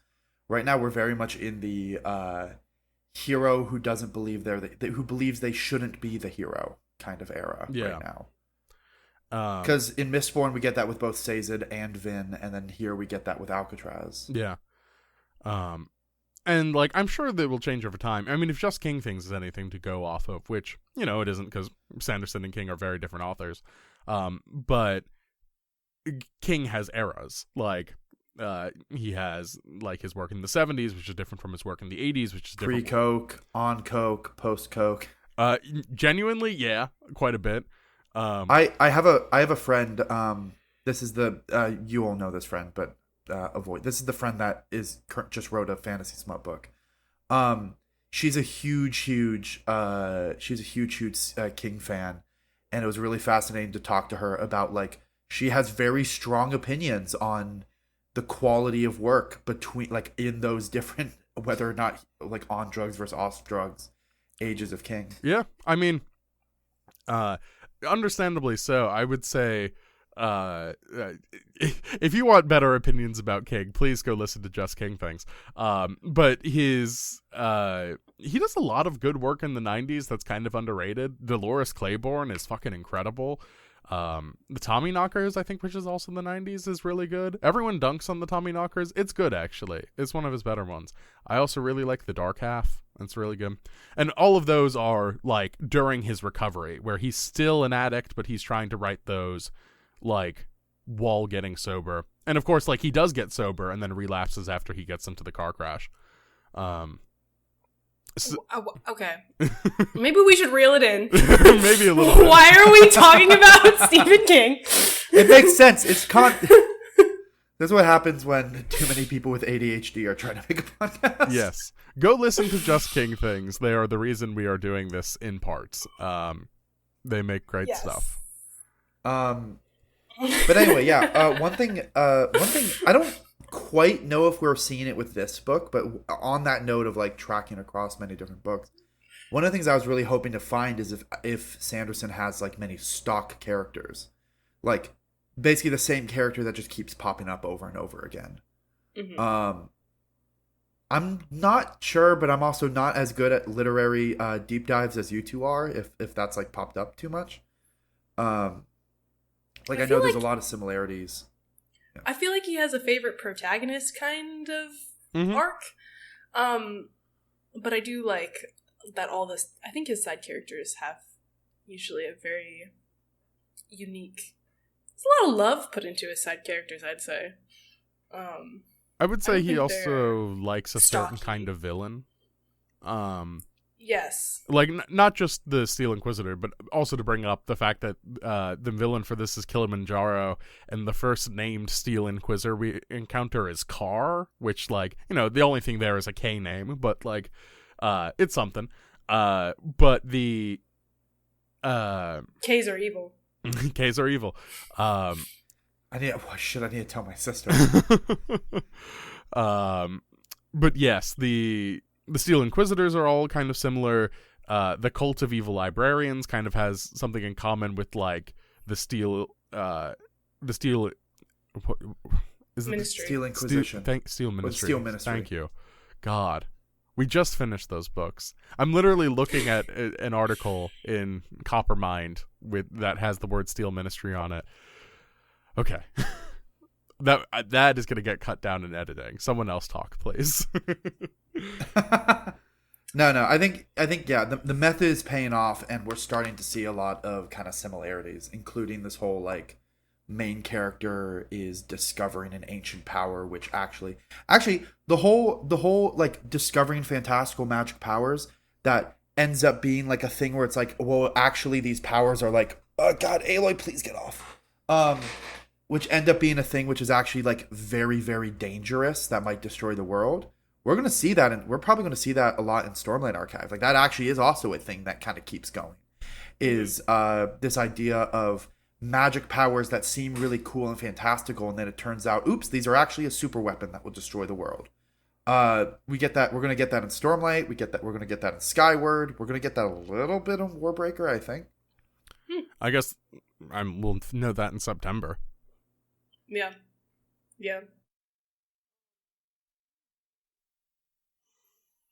Also, like, I was not... Just, like, I don't want to end the episode yet because we still got some stuff to talk about. But also we got, for the record, I think it'd be best if we wrapped up within half an hour.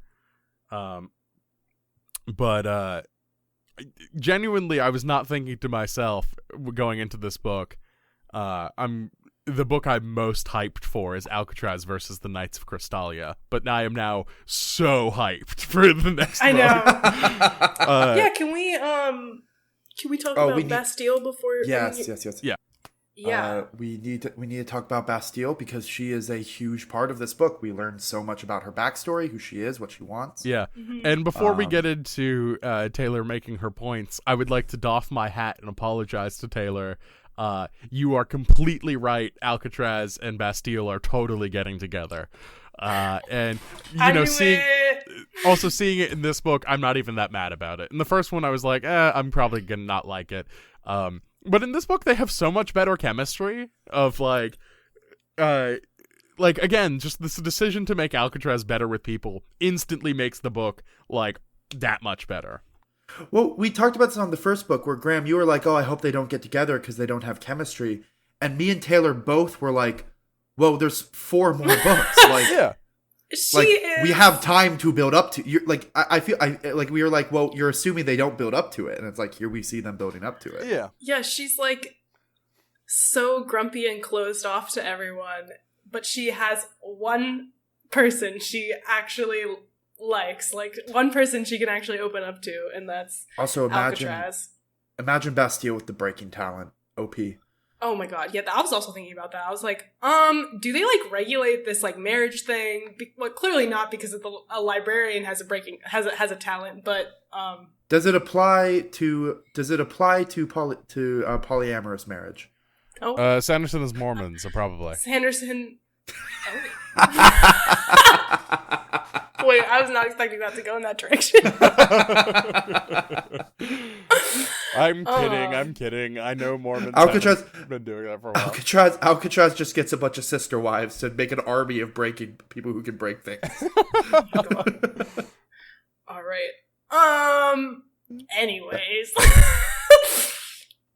Yeah, I said, well, when I put down the book, I closed the book, and when the first note that I wrote, I was like, the relationship between Bastille and Alcatraz, I think, was the strongest part of this book, which is funny because we haven't even talked about it for this entire podcast, but in my opinion, I think that was the strongest part of the book. We learn through Bastille's mom, like I said in the summary, that Bastille actually was demoted from the events of last book where I believe Alcatraz broke her Crystallian sword with his talent. Yes. And so since her sword was broken, kind of intentionally passive voice there, because it doesn't matter how the sword was broken to the Knights of Crystalia, just that the sword was broken and lost is what demotes her from a full knight back down to a squire. And she's really, really upset about this. She doesn't want to talk about it with anyone. She, and her mom is giving her a super, super hard time about this, saying that she wasn't ready, and she's really beating herself up about it. And then, the mom is so hard on her throughout the whole book. The mom is really, really hard on her. Alcatraz tries to talk to her, and her mom steps in to be Smedra, you're too important to talk to a squire. Yeah, despite the fact that the book. Bastille has so much oculator knowledge that would be very useful on the mission, because again... But that's also considered an embarrassment, because, yeah. she's not supposed to be an oculator. Thinking she could be an oculator is this big embarrassment of her. I know she's not supposed to be an oculator, but it's still one of those things where it's Alcatraz is pretty dog shit at this. He has a lot of raw power, but he has no knowledge. So it's one of those things. He's much like Ellen in that way. Yes. Constantly being propped up by more competent women. That's one of Sanderson's recurring bits too, I guess. Anyway, Taylor, go on with your point. And then there's this really we get so in the first book we get, they're in prison and they get kind of their darkest night moment, where they get vulnerable and they confess things to each other. And now they are actually stuck in a hole together, and there's no adults around. It's literally just the two of them in this hole. And so I think they even get more vulnerable because they get to show each other more of their true selves and their fears. And Bastille starts talking about what happened with the Knights of Crystalia to Alcatraz, and Alcatraz, I think rightfully, is like, it's, so what happens was that the Knights of Crystalia, she was the youngest knight ever, 13 years old, she gets to be full knighted, she's like, I thought I was really good at this, and then I was put on the case of one of the most high-level authorities in the entire Free Kingdoms, which is Grandpa Smedry. He's like, it kind of is like kind of setting me up. He's like kind of the Lord Ruler of this whole place, not like in a bad way, but he's like kind of the dog. He's like the guy. And so like a 13-year-old being put on her first case to the highest ranking official in like the most important official in all of the Free Kingdoms, Alcatraz goes, oh, well, kind of, if you put it in that way, it kind of seems like someone, they were setting you up to fail.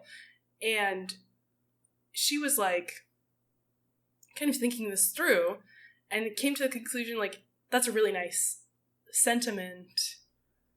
And she kind of comments again on how good he is at talking to people. And every time she was like commenting on how good he is at talking to people, I just kept writing like, she's a high intelligence, low charisma character who's like upset about this. She's like, she can't connect with people in that way. And he's using his talent to break down the barriers between people. Yeah, and Alcatraz, that kind of, his charisma is like kind of all he's got in these situations. And so she like really admires him for his ability to really connect with people. And, you know, he comes to his own conclusions in while he's being vulnerable, that like he actually likes being a leader. He likes being in charge.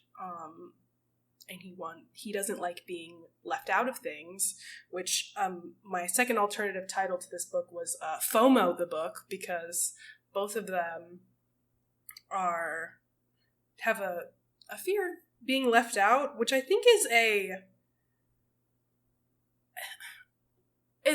part of their age, you know, like I think it's a pretty common, like I feel like when I was 13, I also was like, felt like I was being left out of a lot of things. Like, oh, for sure. You know, I can't drive anywhere. I can't do anything. I don't really have a lot of agency over my life, but I'm like developing into like, you know, it's like, you know, you're obviously having puberty, so you're getting a lot more agency in like who you are and your thoughts and like your body and stuff like that, but you're also still being treated like a kid.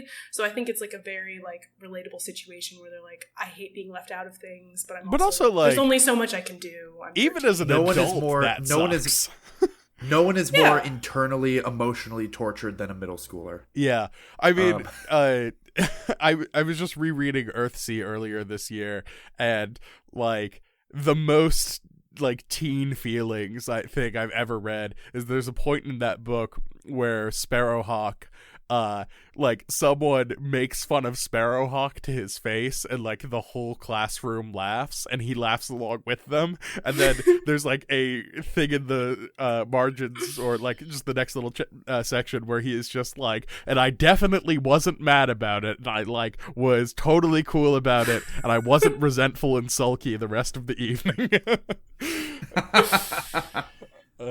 Yeah, I mean this is a pretty common theme for middle grade books, but it does touch a lot on that, like the adults are doing important things, you should listen to the adults, and the parent and the kids just need to be kind of left out. But then of course the whole point is that, well, the kids are actually the heroes and kind of step up. Well, that's sort of one of the interesting things, not to derail us, because I do want to get back to Taylor's points about Bastille, but one of the things that's sort of interesting is why I think this sort of works better here than it does in a lot of Sanderson's books is Mistborn is young adult. Elantris is young adult. Mm-hmm. I don't think Sanderson has written a non-young adult novel yet. Or he has at this point in 2024, but we haven't read it yet. And I think the reason that it works better here is these books are aware that they're young adult. They're for middle grade readers. And a lot of our issues in terms of Sanderson is like that disconnect of like thematically it's doing young adult novel stuff and then takes like a hard pivot into adult novel stuff, and we feel that those sort of abrade against each other, whereas here it just solidly understands what kind of book it is, and it mostly just works. And I think it's even done better in this book, because I feel like a lot of the central focus of last book, on the first book, was Alcatraz and his relationship to his older relatives, his relationship to Grandpa Smedry, and his relationship to his older cousins, I felt like were the central point of the entire book, that the entire, like, character-driven kind of interactions or, like, subplot was really, like, revolved around, was, like, him and his relationship to older people, whereas I feel like it works a lot. I think what I loved about this book, what I really loved about,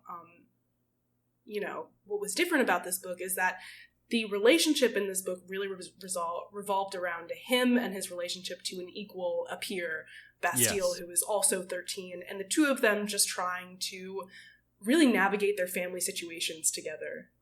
Yes. And which then is really sweet. Building on that a little bit as well, the other thing that I think, I'm only realizing about the first book in sort of retrospect in comparison to this book, is the first book is Alcatraz Smedry as a passive character while other people do cool things around him. And this is the first book where he has agency. And, like, the book is immediately so much better with that change done. Like, Alcatraz is more compelling. And also, like, thinking about what this would be like to read as a kid, reading the first book would suck, because you'd be like, the grandpa's the hero at the end of the book? I mean, I guess Alcatraz gets the final thing that sort of like cleverly kills Blackburn and like puts a laser through his skull, which again, wild ending. But like the person doing the heroic shit there is Leavenworth, and it's like, well, I mean, that's fine, but it's way more interesting or it would be way more interesting as a kid to like that, like this ending is so much more satisfying that it's Alcatraz and Bastille saving the day. Yeah. And I think a part of that, going back to what I said, is that I think he was really trying to break form. So he's trying to break form in a lot of ways, I think, for the first book. And so, a way that he even specifically mentions it in this book in one of the preludes to the chapter where he's talking about one of the chapters opens up and is like, adults are not stupid. Adults are, all these middle grade books, they keep making it so that the adults either leave or they're not interested or somehow they're out of the picture. And so I think something that he was really fighting against in that first book was he really wanted his adults to seem like they were kind of taking care of the children, or like they were actually a active participant in this middle grade book. And then he specifically calls it out here in one of the books, and so in one of the things, and it's talking about adults are doing other stuff. And then it's interesting that the end of the book is that actually the adults were incapacitated, and the 13-year-olds were the ones who ended up saving the day, which is very to form of the middle grade kind of books. Also, something interesting, just thinking about the dynamics between the adults and the kids, is there is a big difference between all other adults and the Smedrys, because Drawlin, I think that's how you say her name. Drawlin only listens to Alcatraz because she's forced to by honor and stuff, but otherwise treats them as kids that don't know what they're doing or whatever. But then Kaz, who for most of the book is the only other adult in the room with this team, is immediately yeah, Alcatraz, take the lead. Yeah, I trust you. You can do this. You can be in charge. And stuff too. I feel like the Smedrys are a family of people that were middle grade protagonists, and so they all understand that oh yep. God. I would kill for a copy of Leavenworth versus the Evil Librarians of Leavenworth Smedry at 13. Yeah. Everyone in the Smedry family was once a middle grade book protagonist. God, that'd be sick. I found the quote. It's the opening to chapter 6. Adults are not idiots. Often in books such as this one, the opposite impression is given. Adults in these stories either A, get captured, B, disappear conspicuously when there is trouble, or C, refuse to help. And then there's a parentheses. I'm not sure what authors have against adults, but everyone seems to hate them in the extent usually reserved for dogs and mothers. Why else make them out to be such idiots? Good callback. Ah, look, the Dark Lord of Evil has come to attack the castle. And there's my lunch break. Have fun saving the world on your own, kids. And then, so he specifically calls us out, like, pretty early on, chapter 6. And I just think it's interesting that, because that's a very common, that's form. That is that is a very common trope and, like, thing that happens in middle grade books. And then he kind of just lets it happen. And it's a good book. It feels good for the protagonist to be the one who's actively kind of saving the day.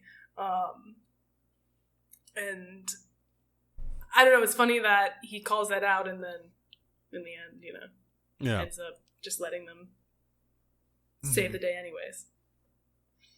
But I think that's definitely why I think the first book fell flat, is because he was focused on breaking form in all these ways, and I think kind of sacrificed some of the story.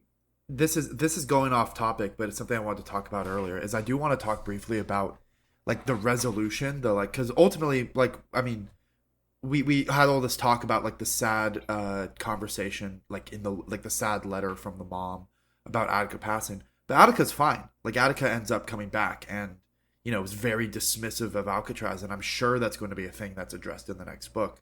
Mm-hmm. But the way Taylor, I saw in your notes, and we talked about it briefly at the very start, the whole idea where Brandon Sanderson loves writing stories where information is the key to success, and that's very much the key here. Like, throughout the whole book, we learn a bunch of things about the curators.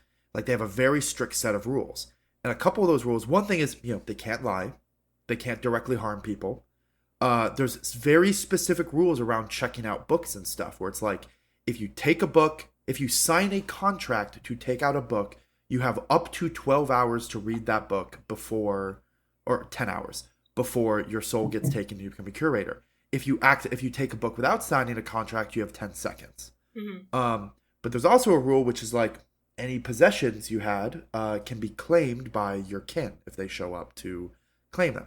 So the way Attica gets out, and this is the thing that Alcatraz, which I love it when the protagonists get to be like smart, get to be shown to be like really smart and clever and pick things up and use all the rules they find. And Sanderson's pretty good at this. He was really good at this with Vin. But the thing that happens is Attica checked out a book which was how to like escape being a curator, basically. He checked out a book telling him the answer on how not to get trapped as a curator. And what that ended up being was before he gets claimed, he writes out basically a will that leaves his soul in possession of his son Alcatraz. So when he gets turned into a curator and later his son turns up and is like, hey, give me back my dad's things, that includes the soul, which is now Alcatraz's possession. So Alcatraz can be like, you have to give up his soul because it's mine, and like, you have to give it back to me. And also the description of this happening is like pretty bizarre in a good way, where just one of the curators like starts like morphing back into his dad. Which is just a weird description, but it's pretty fun. I also once again, like, all the curators dialogue is very good. Oh, they're just funny. Yeah. And they're like Alcatraz is like, tell me all the rules, and they're like, sure, we will, but we'll tell you in our original language which you don't speak. And they're all like smug about it, but then Alcatraz puts on the translator lenses and is like able to hear them anyway. I don't know. The curators were just fun. Yeah. Like, they were just a fun thing throughout the whole book, because they weren't even that threatening the whole time. They just kind of, they just kind of were there to be goofy and try to trick people into checking out books. I know, that's like the They're sweet just there spot. to put them into situations. Yes. Like, Yeah, that's like the sweet spot where like it's not just like random XD, these dinosaurs are now here and they're talking to us. It's like, that's like actually funny, but it's still like goofy and has the right tone, you know, like you can achieve that tone that he was looking for without just like making the book experience just like just plainly not fun for some audiences, because it's like, okay, like, because when I was reading the first book, I kept getting frustrated. I was like, I literally have no clue what could even possibly happen at the end of this book, because you just keep, like, throwing random things at me that, like, don't make any sense. Whereas, like, I was reading this book and I was like, I can see maybe, like, a progression of, like, what's going to happen in the future, and I can, like, maybe make some sort of predictions, and, like, that's pleasant. Like, that's fun. You don't, like, being in the dark all the time is just, like, not fun. Sorry, I just remember the part where like Alcatraz, they find that tomb and it's like hidden behind a bookshelf, and they're very carefully trying to get around the bookshelf without knocking any books off, because if they do, that'll count as taking a book. Yeah. And all the curators are like watching them really closely as they're like sneaking around this bookcase and trying not to knock it over. It's just... I just had so much fun with the curators just being like and all the traps being non-deadly. Like the pit trap has a little cushion at the bottom so they don't actually even hurt themselves. They just want to be annoying because they don't want to kill anyone. They just want more curators, which honestly, like, I completely understand, of just someone who's been at a university, the university constantly being like, please, we need more staff and funding. The Library of Alexandria is like, we're indoctrinating people into our evil cult so they can help us operate this thing. I think, if we can,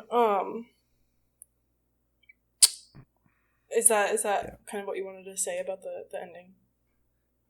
Pretty much. It's just, that was a very clever little ending. Yeah, I just want to make one comment on the ending. I don't care for it as much. Like, it's clever, but also, like, and I'm fine with the book sort of ending on this downer beat of, like, Attica doesn't seem like he's going to be that good a dad. But having such a satisfying resolution with Kilimanjaro and how he gets defeated, like, having this additional thing, there's a comedy writing term of a hat on a hat, which means, like, you're basically doing a little too much. Like, this joke is a little too clever for its own good, or you have too many jokes stacked on top of each other. Like, just make a decision and let one of those breathe. I kind of wish the book had done that, because, like, these endings kind of feel a hat on a hat, where it's like, well, we just had two clever endings back to back, and we're ending on the one that isn't Alcatraz's victory. We're ending on the one that's Attica's victory. And it's another thing of, like, I wish we had just left on the beat with Alcatraz instead, because I don't know Attica. I don't care about this bitch. I don't know her. She doesn't even go here. I mean, isn't that kind of... I feel like that's, though, thematic to who Alcatraz is, though. Like he just got this major win, which is, like, immediately undermined by a bigger win, and he doesn't get to be... He doesn't get to dwell in his success, and I think that's, like, probably a part of kind of something he's going to work through continuing on. Yes, if this is something we see over and over again in the next books, I think I will retroactively come to be more okay with this. But in the moment, it is unsatisfying to me. But I thought it was unsatisfying in a way that made me excited for the next one. I don't know. I don't think I could put it to words until you put it so well there, Graham, about the whole, like, it wasn't Alcatraz's victory. But the book did sort of feel like it just ended. Like, it did feel like we had this big dramatic ending with assuming Attica was dead. And, like, you know, they beat the Scrivener's bones, they find the note. There's this fantastic line where, like, Grandpa Smedry is grieving, and he's, like, crying. And he's basically saying, like, I should have expected this. I should have allowed myself to grieve before, but I guess I'm late to that as well. Like, just a fantastic bit of writing. And then in the last, like, 5 pages is, like, Alcatraz is like, wait a second, he can still be alive. And they save them, and then it's like we did have this very poignant ending, and then we have this quick little second ending, which is someone else's victory, that I don't think it felt unsatisfying. It just felt very sudden to me. It felt very like, oh crap, oh that just happened. Yeah. I'm also, even as a child, I love melancholy right now. Like, give me that shit, inject it into my veins. But just like, as a child, I would have been upset with this because I was like, bitch, I wanted the sad ending. Like, I love a sad ending, especially as a kid. So I would have wanted that. Like, I would have been like, so as a kid, like such a little sicko for like, yes, give me this grief of Grandpa Smedry. And then Attica's just back, and I would have been like, oh man, come on. Taylor, it sounds like you have another point that you want to hit. No, I agree with that. The only notes that I wrote for the final book, for the final fight, I wanted to say was that I loved how cool Bastille got to be, because there's a moment, what I'm talking about is the fight against the Scrivener's Bones guy, Kilimanjaro. Which, again, good name for a villain. There is some stuff to think about there of, like, our villain having an African name, which, like, I'm not sure how to feel about. There's some weird stuff there, but also, it is a cool name for a villain. I thought Kilimanjaro was a mountain in, oh my gosh, maybe I'm gonna sound stupid. Where's Kilimanjaro? Kilimanjaro is in Tanzania, I want to say. Ew. I didn't know that. Yeah, Tanzania. I learned something today. Anyways, no, that's just a really cool name. I don't think that has anything to do with... It's just a really cool name. The one note that I wrote was like, so the Alcatraz's plan was like, get in there, try to see what we can do, and then like get out if we can't figure something out and go find the adults. That was his plan. Mm-hmm. And then I loved what I wrote in my notes was Alcatraz was so lost, he had no clue what to do, and Bastille said, hold my beer. And she, like, ran in there and was like, we're taking this on ahead right now. Like, and I, like, wrote in really big letters down the plan. I was like, I'm glad Bastille had a plan, because your ass didn't. Be happy about what she had. Bastille's plan is kick this man's ass. Oh my God. I am 13 years old, full of preteen angst, and have military training. I'm gonna go kick this guy's ass. Oh God. And she was so right for it. How terrifying the world would be if all 13-year-old girls had the training of a U.S. Marine. I think that'd make the world a better place. We should do with that. Yes. Yeah, the other thing, the final fight scene as well, every time that Kilimanjaro gets wounded, like bits of his body, his metal body, get like blown off. And then there's a scene where all of the bits of his body that have been blown off grow spider legs and start crawling back and fitting back into place on his body, which is so disgusting and so good. Yeah, it is really good. Yeah. It's like, rip to the Steel Inquisitors who can't do that. But now I'm just imagining a scene where like a seal cutter loses one of their spikes, but it doesn't kill them, and they just iron pull it back into like their eye socket or something. Oh, that'd be sick. Sanderson, you're welcome to steal that for Mistborn Era 3. We know you're listening. Yeah. I think we don't have a single download from Utah yet.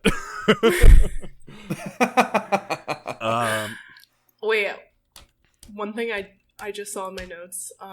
So he does mention Chekhov's gun in this book, and so when we were first introduced to the glass dragon, my absolute first thought was, oh, a glass dragon is meant to shatter. That is like, if you set up a glass dragon, the glass dragon needs to shatter because it's made of glass.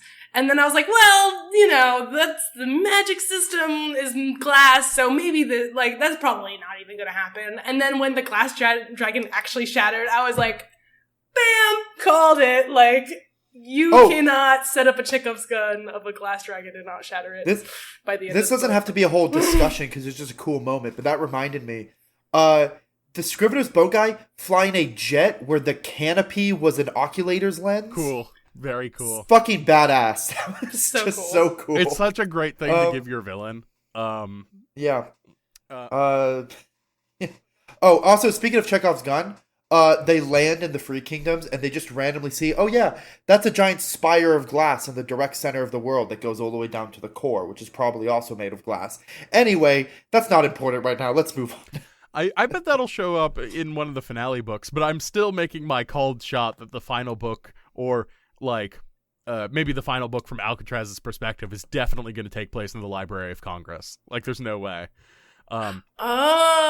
Interesting. I like that. But also, like, that is something that, like, I wanted a little bit more again. Not to be our resident hater, but I'm going to be our resident hater for a second.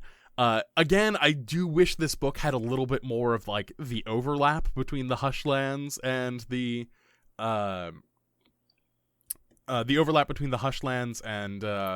Free Kingdoms.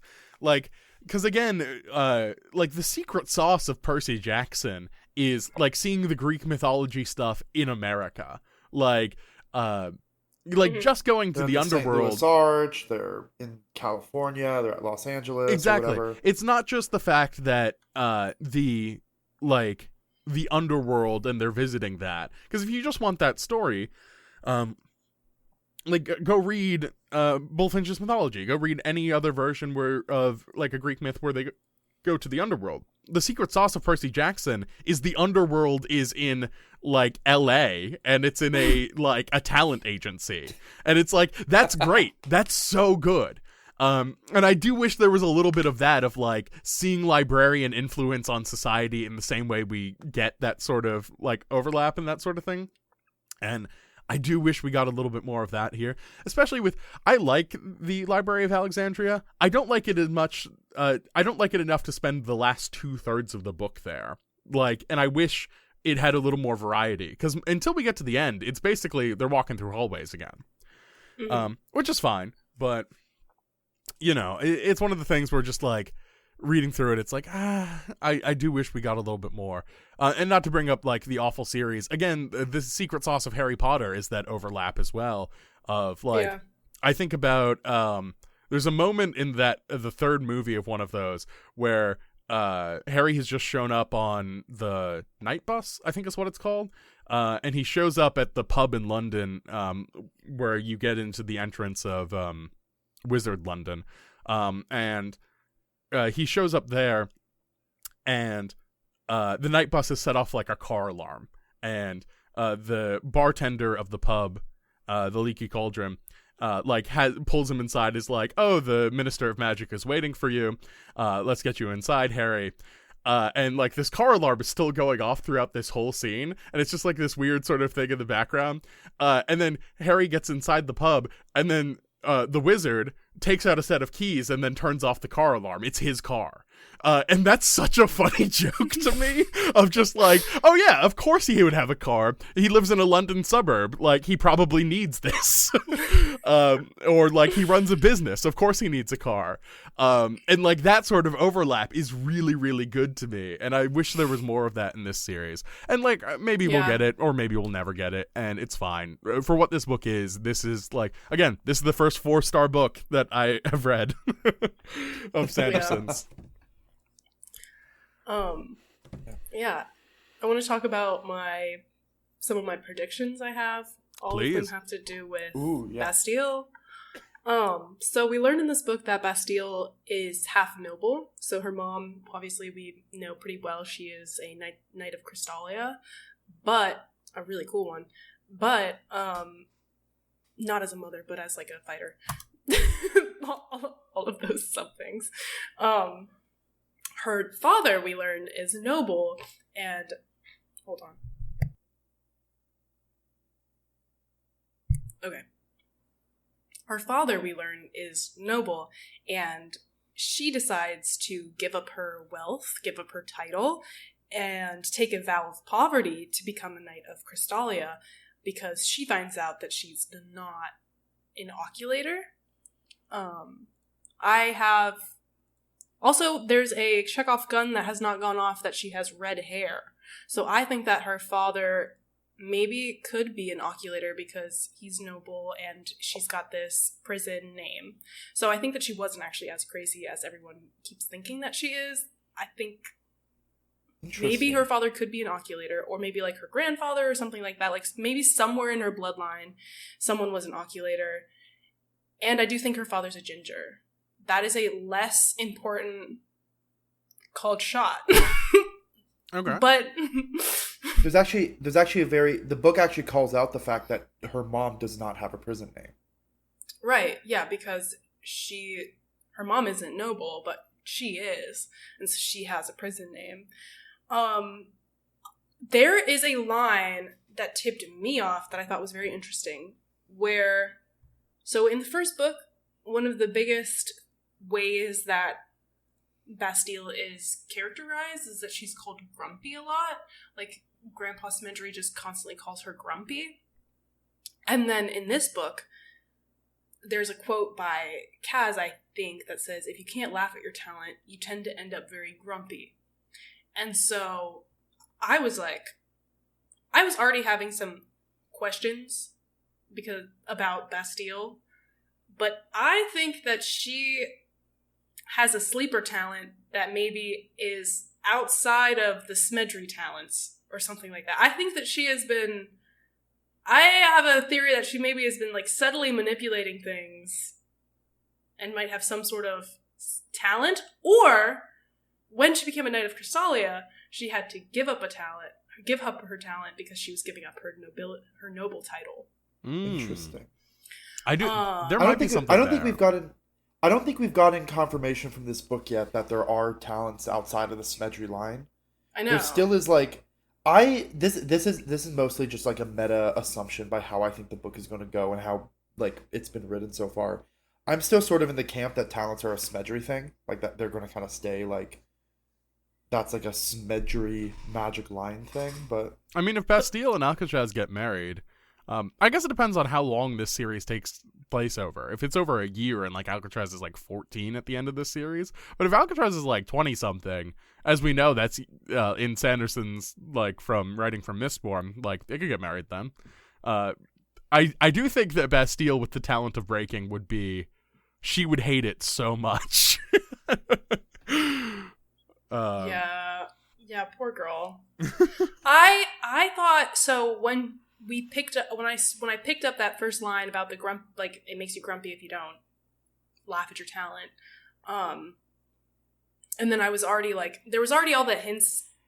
There was a lot of hints about like her being noble that I thought was like maybe a hint at her. Okay, I have to admit, there was like a quarter of this book where I thought she might be a secret Smedry, and I was like really grossed out by that because I had been shipping them so hard, and I was really glad that resolved and that she was not a secret Smedry. Hey, Star Wars did it.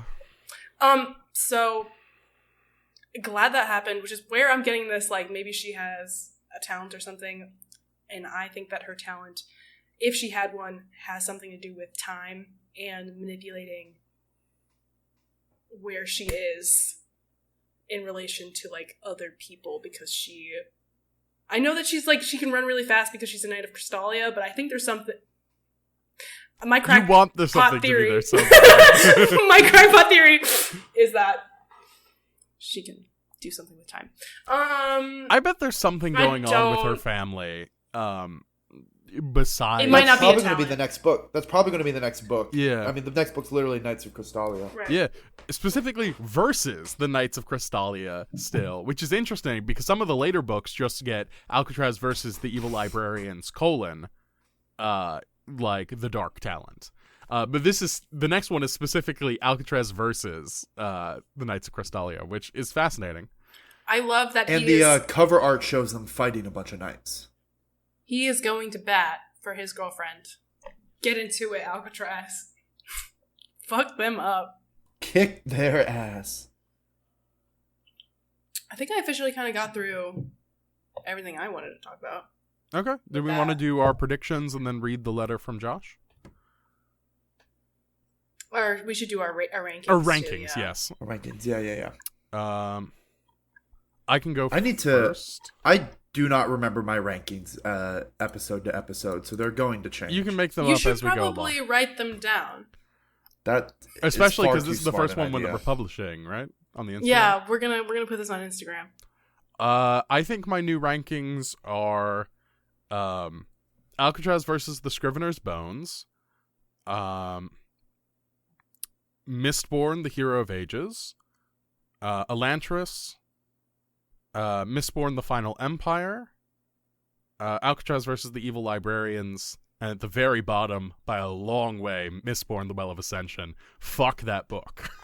Mine's pretty similar. Yeah, I have Hero of Ages first, just because of that ending.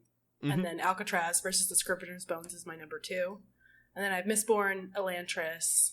5 is Alcatraz versus the Evil Librarians. And then number 6, also far at the bottom, is Well of Ascension. Yeah. Mine are definitely influenced by the fact that, like, I've already read Mistborn. That was a reread for me. While the Alcatraz books are new and fresh. Like, I've never read them before, and novelty goes a long way. But Scrivener's Bone is number 1 right now. I just had so much... it was just pure fun reading that book. It was just a lot of fun. Then Hero of Ages, then Mistborn Final Empire, then Elantris, then Alcatraz vs. the Evil Librarians 1, and then, of course, Well of Ascension at the bottom. Yeah. That's fair about that novelty thing. I thought I was going to be alone in putting the Scrivener's Bone so high, and turns out I put it the lowest out of the 3 of us. Well, I think what's sort of interesting about the Scrivener's Bones is, if we're talking about the book I enjoyed the most, it's still probably the Hero of Ages or Elantris. No, it's Hero of Ages. Elantris, there are sections of it that I really like, but overall I was sort of, like, indifferent to the book, despite the fact that I ranked it so high.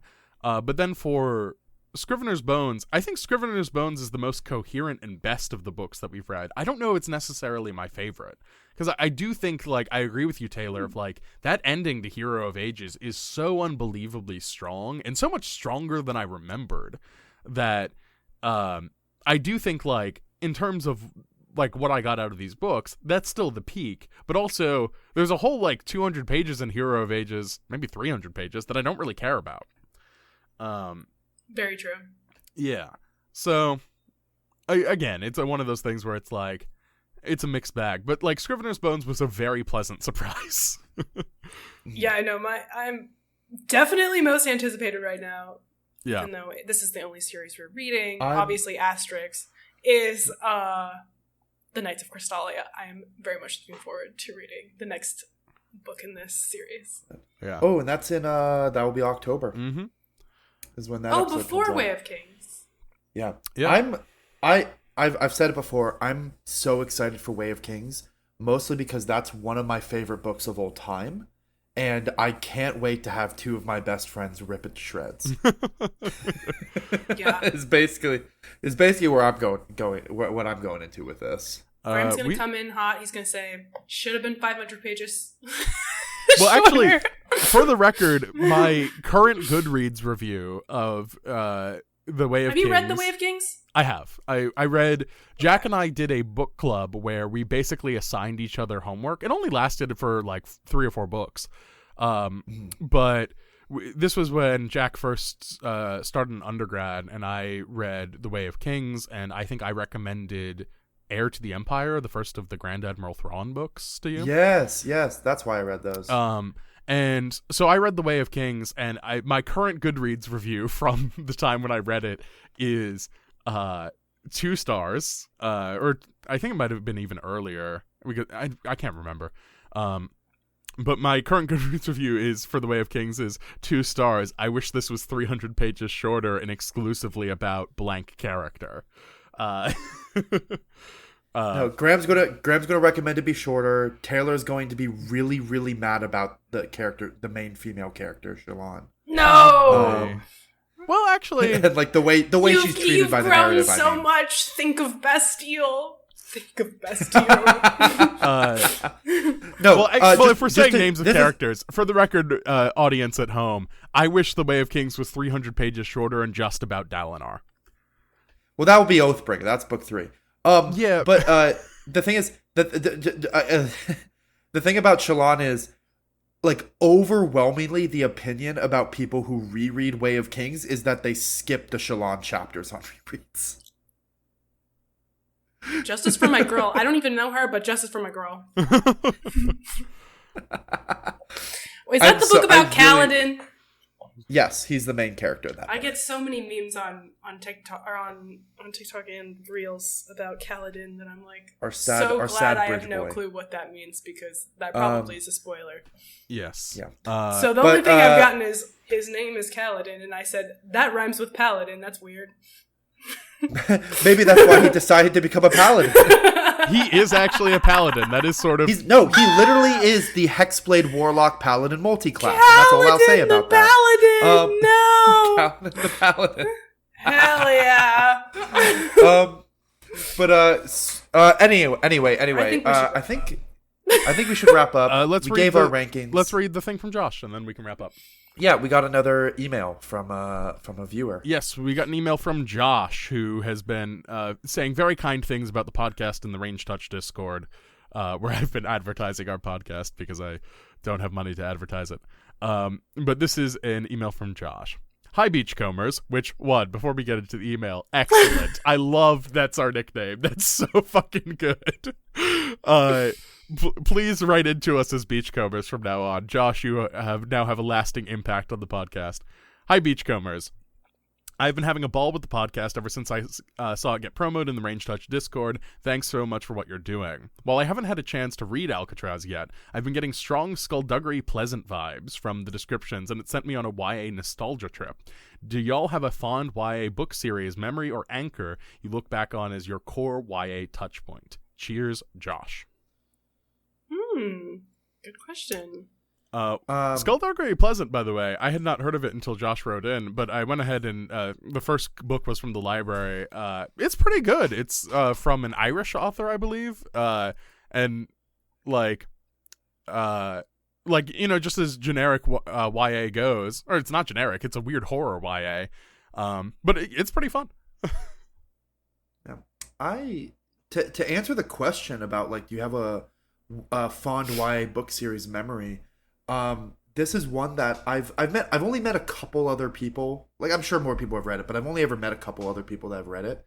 But the Ranger's Apprentice, YA series, that was a very, very, like, formative book series for me. I loved them. I was obsessed with them. I read them all multiple times, and those were also the books that kind of got me into the idea of doing creative writing. Actually, the whole reason I started writing my own stories was because I got in trouble. I was like 13. I don't remember what I got in trouble for. I got in trouble for something, and my mom was punishing me by basically, like, taking away my computer privileges.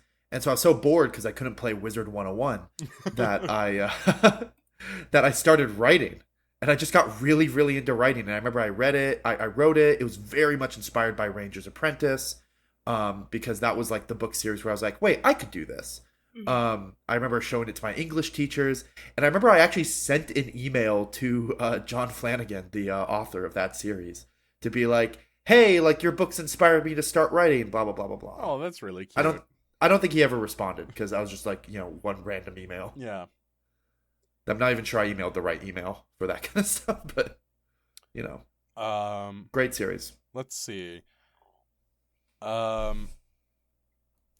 There's a bunch. I remember the Mysterious Benedict Society being one that I read a lot. I also was a big fan of the Lemony Snicket novels. The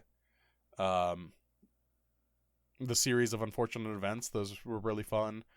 Earthsea, which, like, is a sort of different kind of young adult middle grade fiction, but definitely was a huge part of me being a kid. And also, I have a bounty out. If a listener can tell me what book this is, I will be so grateful.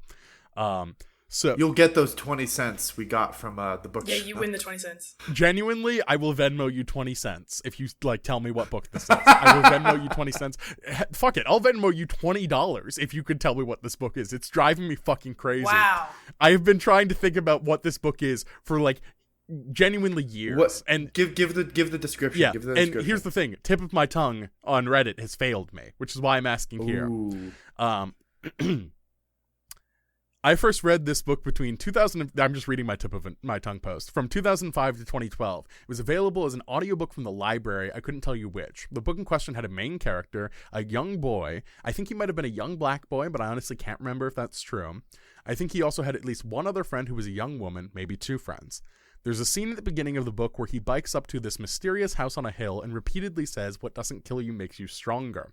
I remember him using as a lighter as a source of light while either exploring the house itself or the cave system underneath it. I also pretty distinctly remember that in the grotto or cave or whatever it's called, there a treasure with a collection of clay beads that contained fireflies or some other kind of glowing insect that they used as a light source. I can't remember. If I remember any other details, I'll add some elsewhere. And also, I think the treasure might have had something to do with Egypt, and it was definitely a part of an old owner's collection who no longer lives in the house. The house has been abandoned and is maybe being renovated, and that is why the main character is in town, I believe. And I cannot for the life of me figure out what the fuck this book is. And it's driving me nuts. But I remember loving I know. it. I'm just not telling you. I'm just not telling I will kill you. I will drive to Wisconsin and kill you. Give it a month Wow. and you can kill me without the drive. Yeah. That's interesting. So, listeners, if you can figure out what the fuck this book is, I will give you $20. Also, I guess just another YA book I liked as a kid, The Ghost of Fossil Glen, and also the Goosebumps books, I think were my first like horror books, and turned me into a weird little horror freak, and I loved them. My tragic backstory is that I did not read at all as a child. And so when other children were having these core memories where they were reading, I hated reading a lot, and it was like the adults in my life getting me to read was like pulling teeth. And so the first book I really ever read that I picked up on my own was when I was in middle school, and it was The Hunger Games. So when I'm about to, so that's like, that's true YA, that's not middle grade. And so my recommendations were my touchstones for Alcatraz are middle grade books that I've gone back and read on my own, after they were, like, I don't have any memories, I should say, that are like fond memories of middle grade. But I've talked about my pandemic read last time when we talked about Alcatraz was the Wings of Fire series, which I feel like is a huge touchstone for what I think about is like the form and how middle grade works. And I really love that series. You talking about going into a random house and like that book, you have no clue what it's called, reminded me of a book I read called, I think, The Inquisitor's Mark. I think it's a pretty, I don't think it was very popular. I think I just picked it up. But I think I like that series quite a bit. That was middle grade. But other than that, yeah, no, I did not. I can list to you the books I remember being forced to read because they were borderline, not traumatic. They were not traumatic, but they were like, they were so forced on me. I remember them. They're seared into my memory because I hated them so deeply. Yeah. But also being forced to read as a kid when you don't know that you have dyslexia has also got to be really hard. Yeah, that was like kind of what I was like, I don't know. I was like, I didn't want to be like, woe is me. Like, I didn't, like, none of the adults in my life knew I had dyslexia, but like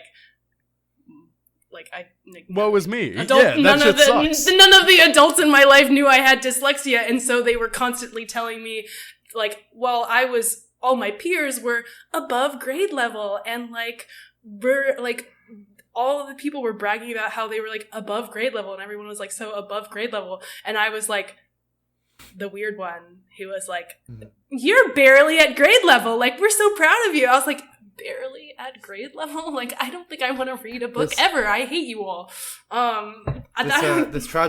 This This tragic backstory is very ironic considering we met in a creative writing class. Yeah, so it's what the tragic backstory turns out good because I picked up on my own the Hunger Games, which made me become the weird reader girl for all of high school, and like I'm still the weird reader girl. Like, let's be honest, I'm in a podcast where we're reading books and talking about them.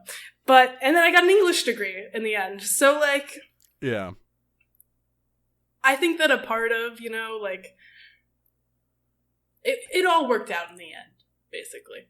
Is that like, maybe me not liking reading as a child was okay because I have a really, really deep love for books and writing and reading and stuff like that now. I'm glad. Which is fun because, it's kind of unique because I'm the English major with dyslexia.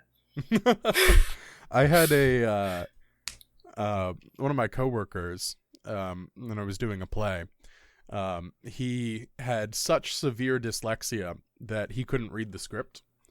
And he, so that he could learn his lines, he asked me and our stage manager, Genevieve, to read the script to him. And then he made a recording of it so that he could practice his lines. And I just think about that of like, what a lovely little moment. And also, like what a phenomenal actor as well. Like really good at his job. But like, I'm glad both of you are making it work. Yeah, my dyslexia is, I don't think it was ever like that severe, but and I mean, obviously it wasn't clearly like clockable enough to the people, like to the adults in my life that they ever like, got me help or anything like that. So it was just like kind of one of those things where I was like barely scraping by. So then I was like under the radar, so I was fine. But yeah, reading a bunch kind of definitely helped with that, but I still can't. I mean, obviously dyslexia is a developmental, it's like a developmental thing. So like you can like kind of, it affects you the most when you're a kid and they force you to read, and then it still follows you, but not as much. It's also one of those things that you learn what worked for you. Mm-hmm. Yeah, all these things. Like it's not. I mean, we talked at the very beginning about how disability is like a function of just your environment, right? Like that was the. Yeah. Just wrap it back around to Alcatraz real quick. Yeah, but it's a thing where it's like it's something you just like.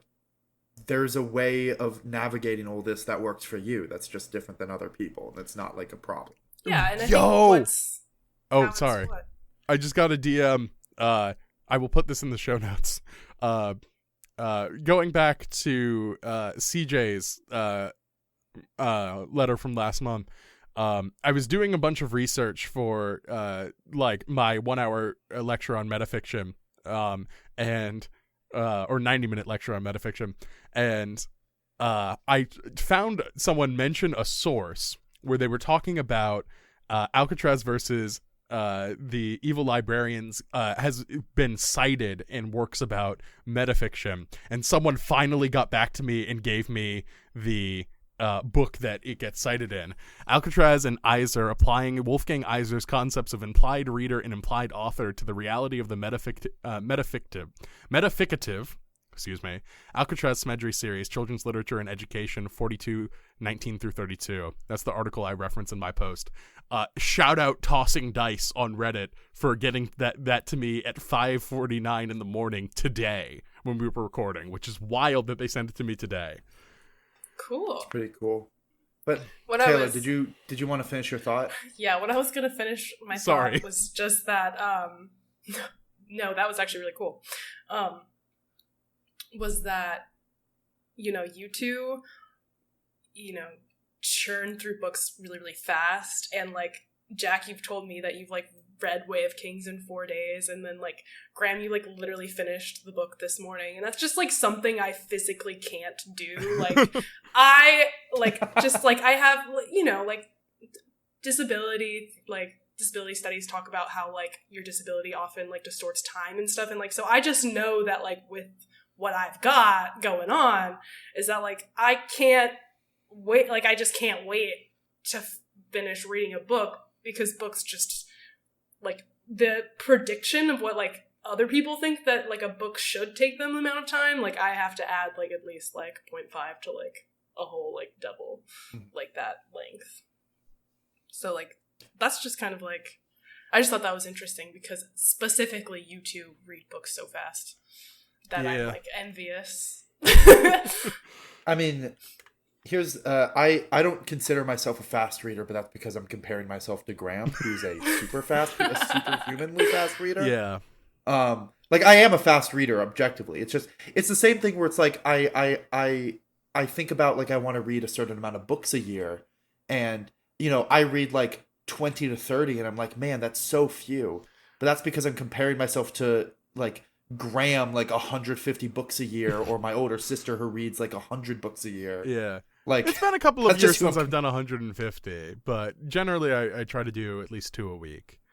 But yeah, but Taylor, I understand where you're coming from, where it's just like, yeah, like, me doing 2 a week was when I was, like, a sophomore in high school and had nothing to do, and I don't think I will ever. I get excited when I get maybe 3 books a month. Like, 2 books a month is, like, my average, and I get excited when I get, like, 3 books a month. But we might be reading, like, if you're clocking how many books you read, not how many hours you read. So, like, we might be reading a similar amount of hours. Like, that's, like, what's, like, kind of interesting, and, like, maybe I don't think it's frustrating, because it's, like, I enjoy the time I spend with my books. I think that we get pretty acquainted with each other, because I'm staring far longer than most people do. I don't know.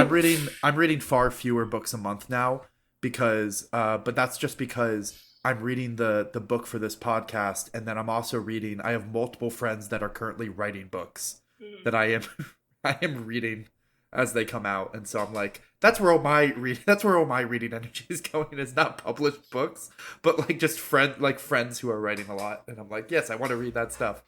Which, by the way, is not a complaint. I'm having so much fun with it. Yes. Jack, it's funny that, like, all 3 of us have this issue, because we're comparing ourselves to other people. You're comparing yourself to me and your sister, and I compare myself to my friend Fraser, and I go, God, I'm such a slow reader. I look at Fraser. Keep in mind, Fraser works for a book magazine. His job is to read all day. Like, this is the reason he can read so much. But Fraser gets through, like, 500 books a year. Like, he's reading, like, 2 a day. Like, it's insane. I've never read an entire book in a day. I'm honestly envious of the people who can sit down and read a book in one sitting. Depends on the book. But I've done it before, like, once or twice ever, and it very much depended on the book. I like sleeping on my books, honestly. I like getting at least halfway through, sleeping, thinking about it, and then waking up, and then I can finish the book. Is this are we done? Are we doing the outro? Maybe we should let's do an outro, and then we'll talk about our favorite books. Sure. Thanks for listening. This is gonna be a nightmare to edit.